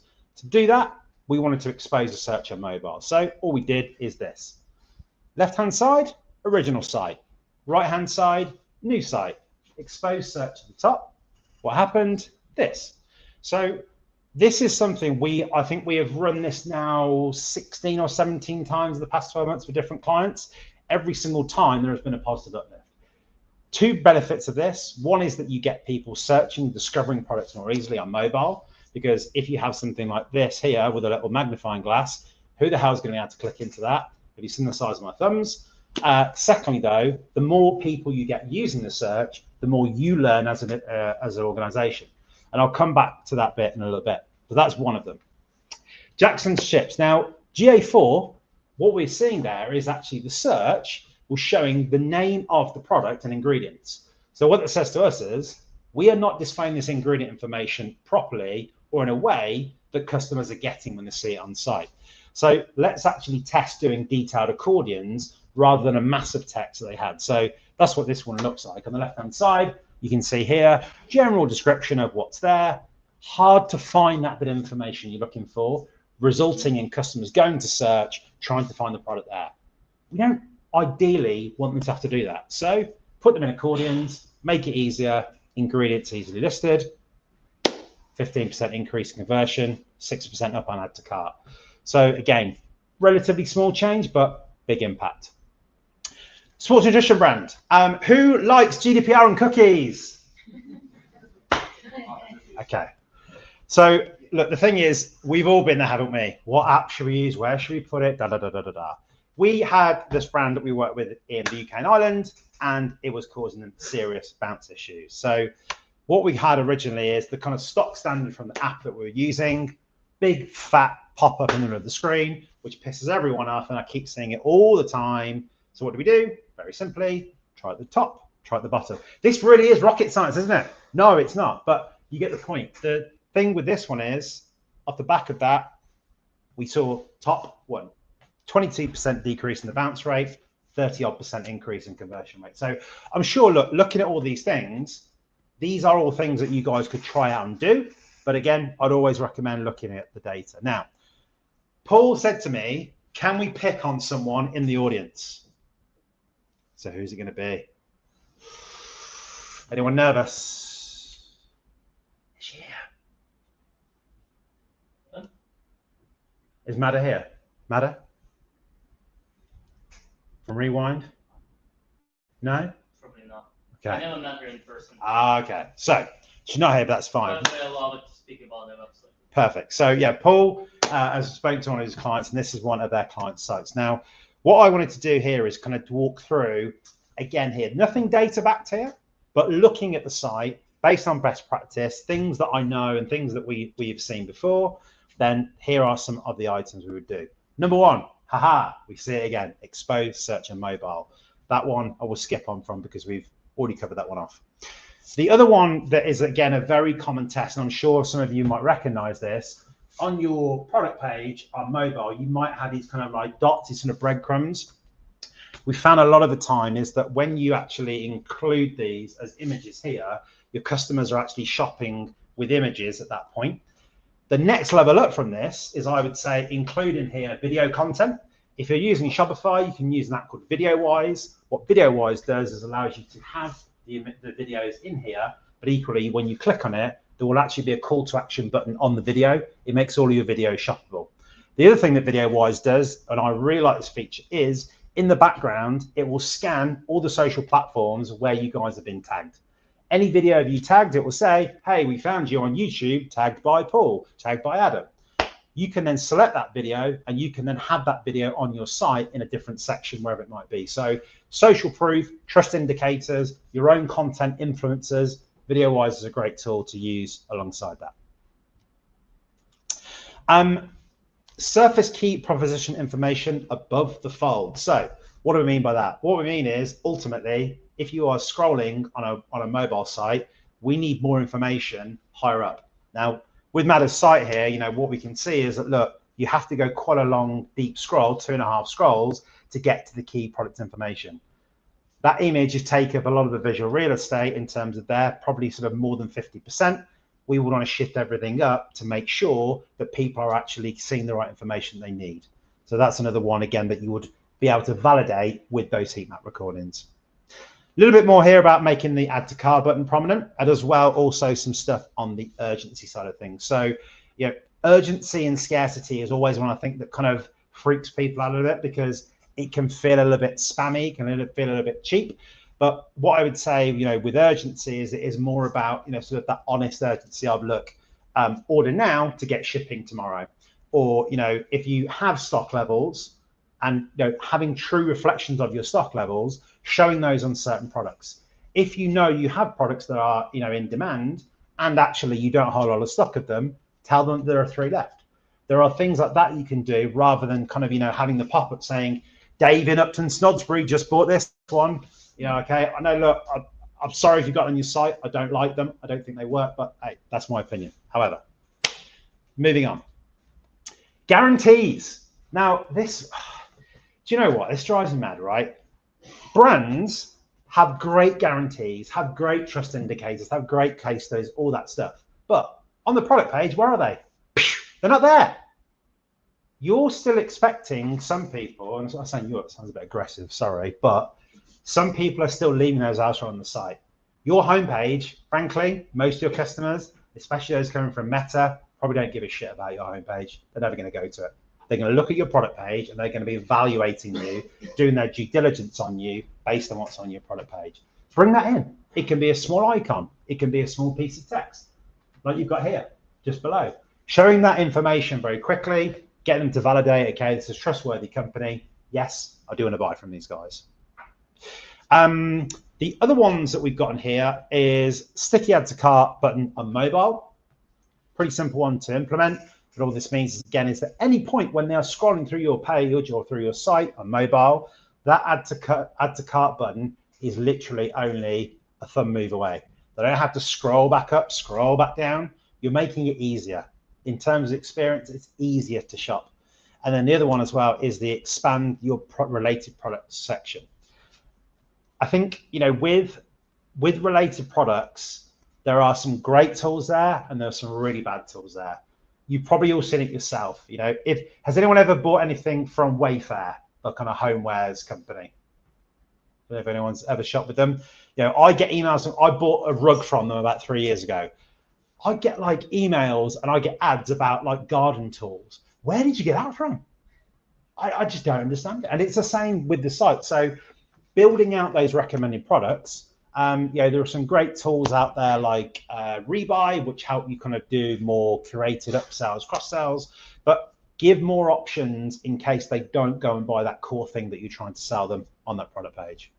So what I want to leave you with, a few things. If you are going to be thinking about your current list of things to do for the site, have a PETI meeting. I dare you to do it. Give it a go. Sit down with your group of people with that spreadsheet and get everyone to score each of those things. You will get off the back of that. Then still your list has got stuff to be done. Some things though will go right at the bottom. Some things will go at the top. That hopefully then will give you an ability to get more of this stuff done rather than it just kind of sitting there and growing and growing and growing and growing to the point that you go, how do I even manage this? So that's the one thing that I definitely want to leave you with.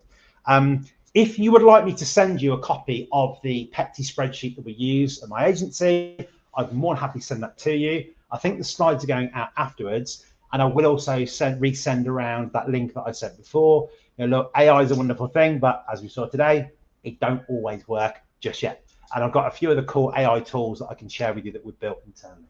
So, does anyone ask me anything at all? Cheers. Okay, I'm gonna move this around. G, go for it. Yeah, so you was on the product pages, you were talking about video wise, adding the videos and stuff. Yeah. That's brilliant. And 100% agree. One of our clients added a video and they also added in like a 3D. Like a render, yeah. Yeah. Now I don't know the stats behind it or anything like that, and I'm not sure if you have any, but could that also play a big part, especially if you're selling high ticket items like a table or a sofa or anything like that? Because from my point of view, as in me personally, and I might sound silly, I'm more likely to look at a video or a 3D image because I can see it all, if that makes sense. Do you notice that when people add that, or when merchants add those kind of features in, that there's naturally just for fun, and literally just like to do nothing else, but generally we see a lot of lifting. Yeah, so with video, the shuffle videos with video wise, they convert at sort of like 25 to 27% when they are viewed. They're incredible. The other one that still converts very highly are on-site quizzes we see. Tools like Octane AI, so like product finders, find your perfect meal kit, all that kind of stuff. The nice thing with some things like that as well is that not only do you convert them, you've got much better zero-party data on them. So like if I fill a quiz in, you know that I like chili, you know that I've got a family of 2, you know that I'm trying to lose weight. All of your email marketing to me is all personalized. So yeah, stats from our side and stats from VideoWise is that you use those, conversion rate, and also as our AOV tends to be higher because, like you say, you're just giving people more of a feeling, closer to being in the store as possible. Other tools that are kind of coming in, the try-on type tools. So there is one called Vibe Shopper that's coming out. You can on an apparel site, if you've got a clothing site, you can upload a picture yourself. You can create a wish list of all your items maybe that you want to have to wear for an event. And then once that's done, it will show an image of you dressed in all of those. Is it quite as good as it needs to be yet? Probably not. But 6 months time, I think that will definitely get there. So yeah, thanks, G. Thanks for your question. Paul? Yeah, just want to comment out. So Mother just texted me on WhatsApp. Hi, Paul. Just let you know I was able to make it in person today. However, I'm pushing the live stream. Thank you, Adam, for using a rewind as a sample. Good stuff. So if you don't mind, like anything, like links, etc. Yep. Feel free to edit the presentation. Yeah, sure. Also missing, send it over because it will be also on the Ecommerce site. So link and follow, like anything you want to put, or just put it into the email campaign to all of the attendees, so for everyone who is online. Anything you want to put in this email, like we have a spot. Perfect. Thank you very much. Cool. Yeah, Izzy. Are there any things you see lots of brands doing? Like, are there any traps that people keep falling into? Because I feel like we're similar amounts. Like, we have a list of like 100 backlogged things that we're either going to test or we're going to roll out and stuff. And I feel like recently we've been trying a load of things where we're kind of like, oh, that didn't actually like work. Are there just some things that you've seen, tried, most often than not, they don't work, so we can just like cross them? Okay. I think higher level, the biggest issue I see when it comes to CRO is that particularly when you've got, and I'm sorry if you're in brand, but when you have the branding team involved, that's where it gets difficult because you want things to look a certain way. And we always have this argument, with kind of design focused people is, well, look at Amazon. It's ugly as sin, but it converts like hell. And it's getting that right balance with your brand equity versus what you want the site to do. I think from the point of view of, things that definitely don't work, that is a harder one to be able to say because ultimately different types of companies do better with different groups of customers, which sounds like a bit of a cop-out. But what I would say is the main thing for me on the product page, treat your product page as God. Secondly, to your product page is your navigation. So the other thing, and it's coming to me now as well, when you said this, is search. People do not spend enough money on search. Search for me is probably the most overlooked thing and where people do cock it up a lot. So I'm going to say search, making sure your navigation is done well. Have a mega menu, but don't have 25 different selections below it because it confuses. You see it on the heat maps. People are, whoa, Jesus Christ, where am I going? So that element of it, and I say product page is God. The rest of it, okay, fine, whatever. Yeah. Can I quickly, right? So there's 2 platforms. If you already have A/B test ideas, there's one platform called goodui.org that you can subscribe, and there's a bunch of the agencies posting ideas there. That's the one that works. And then when we will be having this e-commerce camp in Manchester on September 26th, I've invited the founder of eVidoo. It's another platform, eVidoo, evidoo.io. It's a platform which allows you to see the different A/B tests and you can see if it was green or not. And the founder will be on our next event in Manchester. Cool. Look forward to that one. That'd be good. Sorry, question next to you. Yeah. Yeah. You're showing the website where you you said that it's good to add some video content on the product, Yeah. right? And did you test what should be the order in terms of content? So, for example, the main product picture or photo should be then it should be the video. Second in a row should be the video, or it should be at the end. Or how should we, or how many videos we should add, for example? Did you test that? 2 videos, 1 video, or maybe 3? We've got lots of content to share, but I don't want to overload the website to slow down the speed. I don't want to bombard the customer with lots of different videos and stuff. I want it to be simple, but in the same time, I want to add the value, as you said, like with video. But where is the balance? Sure. No, it's a very good question. So I think the first thing to address here is, from a site speed perspective, the beauty of tools like VideoWise or Firework, there's probably some more out there as well, is that video is not actually hosted on the site. So there is no impact in terms of your site speed. So that's a good start.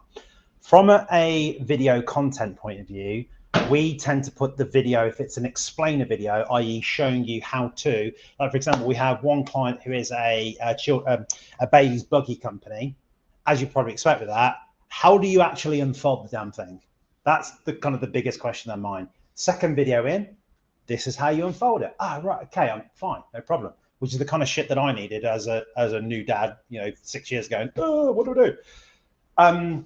The other thing as well with video, I would say, is we've also tried in that the main section of the images, if you've got a really high quality testimonial from a customer, that also works pretty well.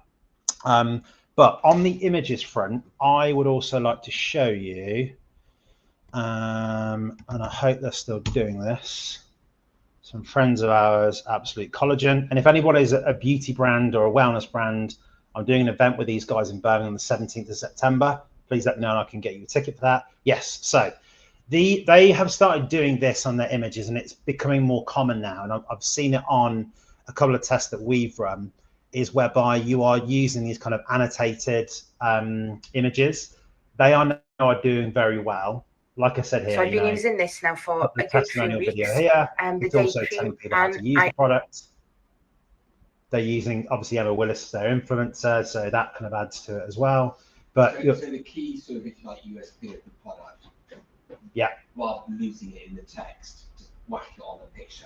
Exactly. So again, look 10 years younger with this cream. Exactly. So if you think about this lineup of images here, now what I would have done personally is I would have put that video last, as in the last in the carousel, and then had on one play of this video, so I would personally have by now. So you can even, in a way, kind of don't worry about the PDP text. You can see I've used quite a bit. Kind of let the images and the videography do it for you. So that was, I think that is a pretty good example, but that would help maybe change that around. Skin, protecting the skin barrier.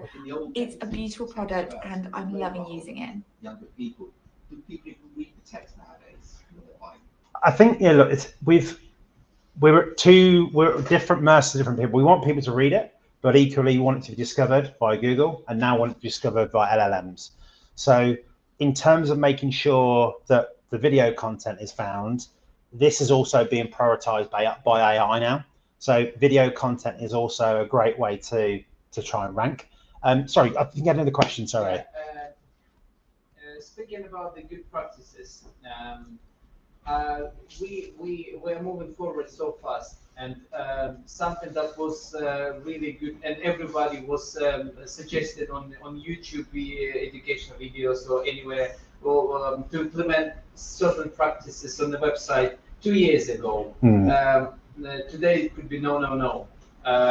Can you do you have a few examples that used to work in the past really well, but in 2025 it's a strict no? No, So for example, I see less and less websites offering email subscription and an exchange of like 5 to 10% off or something like that. It's less and less common, and I think it's going away. However, talking of my example of my website, I know that it works really well for us, and we still keep it. This irritating pop-up, get 10% off or get £10 off in exchange of your email. we keep it. I personally, I don't like it, but it works.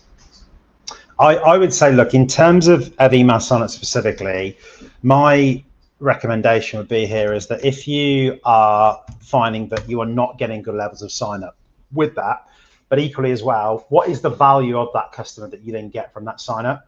You might want to look at a different approach to collect email addresses. Now, this is an ex-client of ours, Hunter and Gather. You may have seen they sell condiments, oils, powders, vitamins, supplements, that kind of thing. Now, the issue they had is that they needed signups on the site, but secondly, when someone comes to this site, if I come to it, I am someone who's gone into ultra-processed free foods, blah, blah. I know a little bit more what I'm talking about. But if, you know, a guy walks into the street, he's like, oh, what the hell is this Hunter and Gather thing? Or you might have, like, you know, a therapist coming on.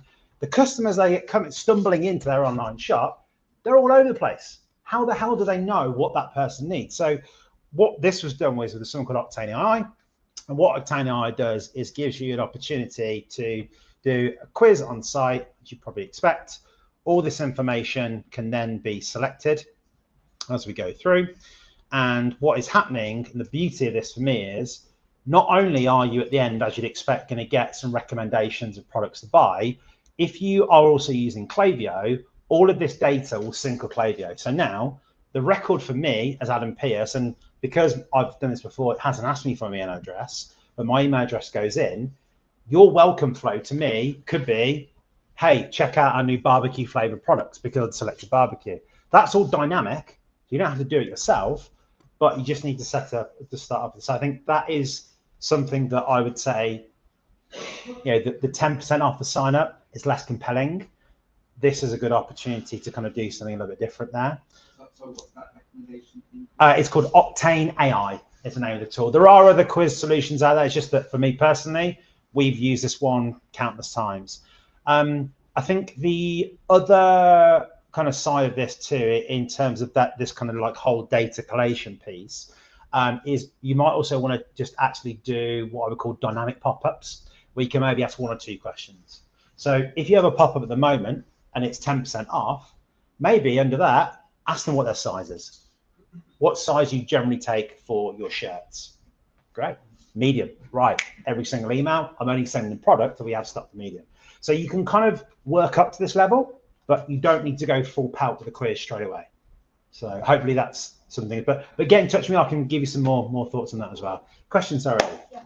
For a small brand, what would be the kind of 3 fundamental things that you would prioritize in terms of optimizing pages?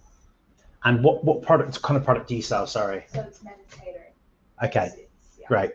For me, I would say, you know, without having like lots of data and as a new brand, a long lead sales page effectively for your product. So ultimately, if it's men's tailoring, I guess you've got, what is your average order value, sort of like 500 plus, is it? Or so it's about 140. Okay, yeah. Cool. So you're up there. I think making sure then that with that long lead sales page, you are taking them through the process that you go through, and then having things like your sticky add to cart button on there. Do you do consultations as well, or is it directly purchasing from the site? Just, okay. So I was going to say, if you're doing consultations as well, bringing that into it as well, it would be quite a good move. If you have a look at Batch London, so they're some pals of mine.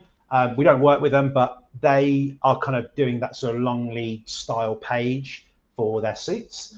Not so much on the jackets and stuff that they've got, because it's a slightly different price point. But I think, you know, again, with if you're starting out, think about getting a simple, clean theme if you're using Shopify. Yeah. Don't worry about, you know, having all the features and gizmos and functions, whatever there. Ultimately, what you need to do is get some damn traffic to that site. Make it simple to check out, and that's all I worry about. Once you get to, you know, 5,000, 10,000 visits a month, then you can start doing all this kind of like, you know, CRO focused stuff, but clear and simple as possible to get that customer to check out or give you their information. G. Yeah, I was gonna mention, so one of the frustrating things that I come across personally, I'm actually colorblind, and what's really frustrating and if you ever see me in the shops around Primark or places like that, I do actually go up to strangers and like, what colour is this? And they always think I'm taking a pic, right? But I've noticed on a lot, especially apparel websites, or like when you find blind to it, they don't have the colour codes. And they might have the colour itself, but when you hover over it, it doesn't tell you what it is. And that's, to me, that's very frustrating because I'm always, unless my wife's at home, I'm sitting there guessing. But for you guys, is that something that you guys, one, do you test that? And obviously you recommend to the client that say, hey, you know, just as an FYI, you should probably implement this. But also as well, we actually have some clients that they use shopping ads, but mainly for like a hook, right? Because their salesperson is significantly younger and the price of the product is very, very big. But one of the things that that they tried on the landing pages, because obviously you've got very technical spec, and to someone like myself, I'm rapid with numbers, but with reading it takes me a minute, right? Is that something else that you guys test as well with regards to the actual the language, as in terms of the English? Like, do you simplify terminology? Do you make it user friendly? Of that? Is that something you guys test as well? Yeah, I mean that's kind of part of our remit as well, because ultimately, again, when we observe behaviours through these kind of like quantitative tools, we've got to kind of put that into some kind of qualitative output, and part of that is always going to be copy. But your point you made about the colours, look, a lipstick brand we once worked with, this was massive for them because, you know, as a lot of ladies and some of the men will know as well, lipstick on different lips shades is going to look completely different. So what we did with them is that on their imagery, we had 4 different images of different skin tones and different lip types to show the color on there. There's some AI tools again that are coming about that can do that, which is quite good. The other one as well that's quite a useful way of doing it, it's not something that we did, I've seen it before. If you have fabrics that look different in different lights, showing on the product page that in different lights is a really nice move as well. I don't know the data behind it, but my thought process is that, you know, look, that's what it's going to. Anyone like Vinted here? Me, okay, right? It drives you mad sometimes, isn't it? Because like I like Ralph Lauren shirts, and that's my thing at the moment, okay? But you know when you see on Vinted, dark light, and you get and you're like, this is absolutely like it looks great. It was supposed to be blue. It's the same thing, isn't it? But with e-commerce. So I think there's some stuff like that again we need to test as well. That all comes in our remit. But I think that's what you got to do on the CRO piece is get your quantitative numbers and say, right, what are the qualitative things that can kind of affect it? But that's what, for my mind, a good CRO agency should be doing it all. Yeah. Cool. Zach? From the live chat, someone's asked if there's any value in 360-degree image spinner options among product images, and if yes, can you recommend any apps compatible with software? Is there any value? Problem with 360 that I've talked with personal experience here is, in terms of getting those built, they are very expensive to get built. I do not know really of any solutions that are out there, and someone probably watching can answer this, that I don't know of others that are there, but my kind of feeling on those is that ultimately with a 360 image, the idea is that you are trying to give that customer a better view of what it's going to be like to have that product in their hands. For me, I would say a cheaper and better way to do it would be to have actual customers holding that product, using that product. Even if it is, you just literally hire a studio and do some video shoots on an iPhone, put it in HD mode and do it all the way around and show it being handled. That for me, I think for the vast majority is going to be better. I think 3D models may be a little bit of one of those things like, you know, that brand discussion. Oh, it's going to be great to have a 3D model, but what's the purpose? Get people to buy more shit. Okay, do we need a 3D model? Not sure. So I know I'm kind of being a bit sort of sitting on the fence there, but I don't really think it's a necessity. Cool. All right, I think we're done. Yeah? Good. All right, thanks guys. Thank you very much. So just to remind everyone, after after this event, I will be collecting slides from all the speakers. You will get an email from me. Also on ecommerce.co.uk/ whenever e-commerce camp, like this event, when we register, so we put videos there, the live stream. We will cut it by the session, and we upload all the presentations that will be realized by the speakers. You will also get from us email with like give the feedback, etc. Please, a lot of people saying it's such a good event, etc. Please instead put together any critics, like which helps me to improve it, right? So again, we're running this, but twice a year, big shows and also like workshops. There will be also invite for our Manchester event. Keep in mind ecommerce.co.uk/chat. That's also join. There is no sales pitches over there. I'm not talking even there. It's on let my clients talk, because like one client like asked a question and then like I messaged him, why did you kind of did not ask me? And then I realized they want to talk to each other. They like, so I'm kind of very quiet there. But you know my email. Adam's email, G email will be as well. Allison, business cards. G works with quite a bit of customers of the Mage Cloud, so really good team. And data leader, there is a video that I'm gonna be probably put together so you understand on the video how the tool is working. I assume if someone interested to analyze Google Ads account, we can run this audit and just tell them how much they wasted, like money wasted, etc. Same zero audit. Adam will be happy to send this tool, so all good. I think we had a good day. By the way, Ben from Frija, it's one of the e-commerce camp, winning a member, used to be on Dragon Den, so if you will be networking with him, please speak with him. We have a live chat with him, really nice one. Richard, also speaker on the e-commerce camp. Business, how many, like 5 businesses that you run? Well, that's one, it's several websites. Yeah, several websites, but like what's like 10 million now? Yeah. 10 million, revenue, so there's quite a bit of people who kind of come into the events. If possible, if I will have, we want to have, I don't know, Zach, if possible, to get the view of you to give the feedback about this event with the mic, if someone comfortable on the camera. First, quick one, we just put the mic on you, do the iPhone, and you just say kind of like nice feedback, just for the newsletter and for the blog post. If someone can do it, please, Dan, you do it. And then if someone from Ladies can do this, I would highly appreciate it. Thanks for trusting into us and for coming. And good to see my clients who's among, not even clients, good to see my friends as well. So I appreciate your support so much. Thank you so much.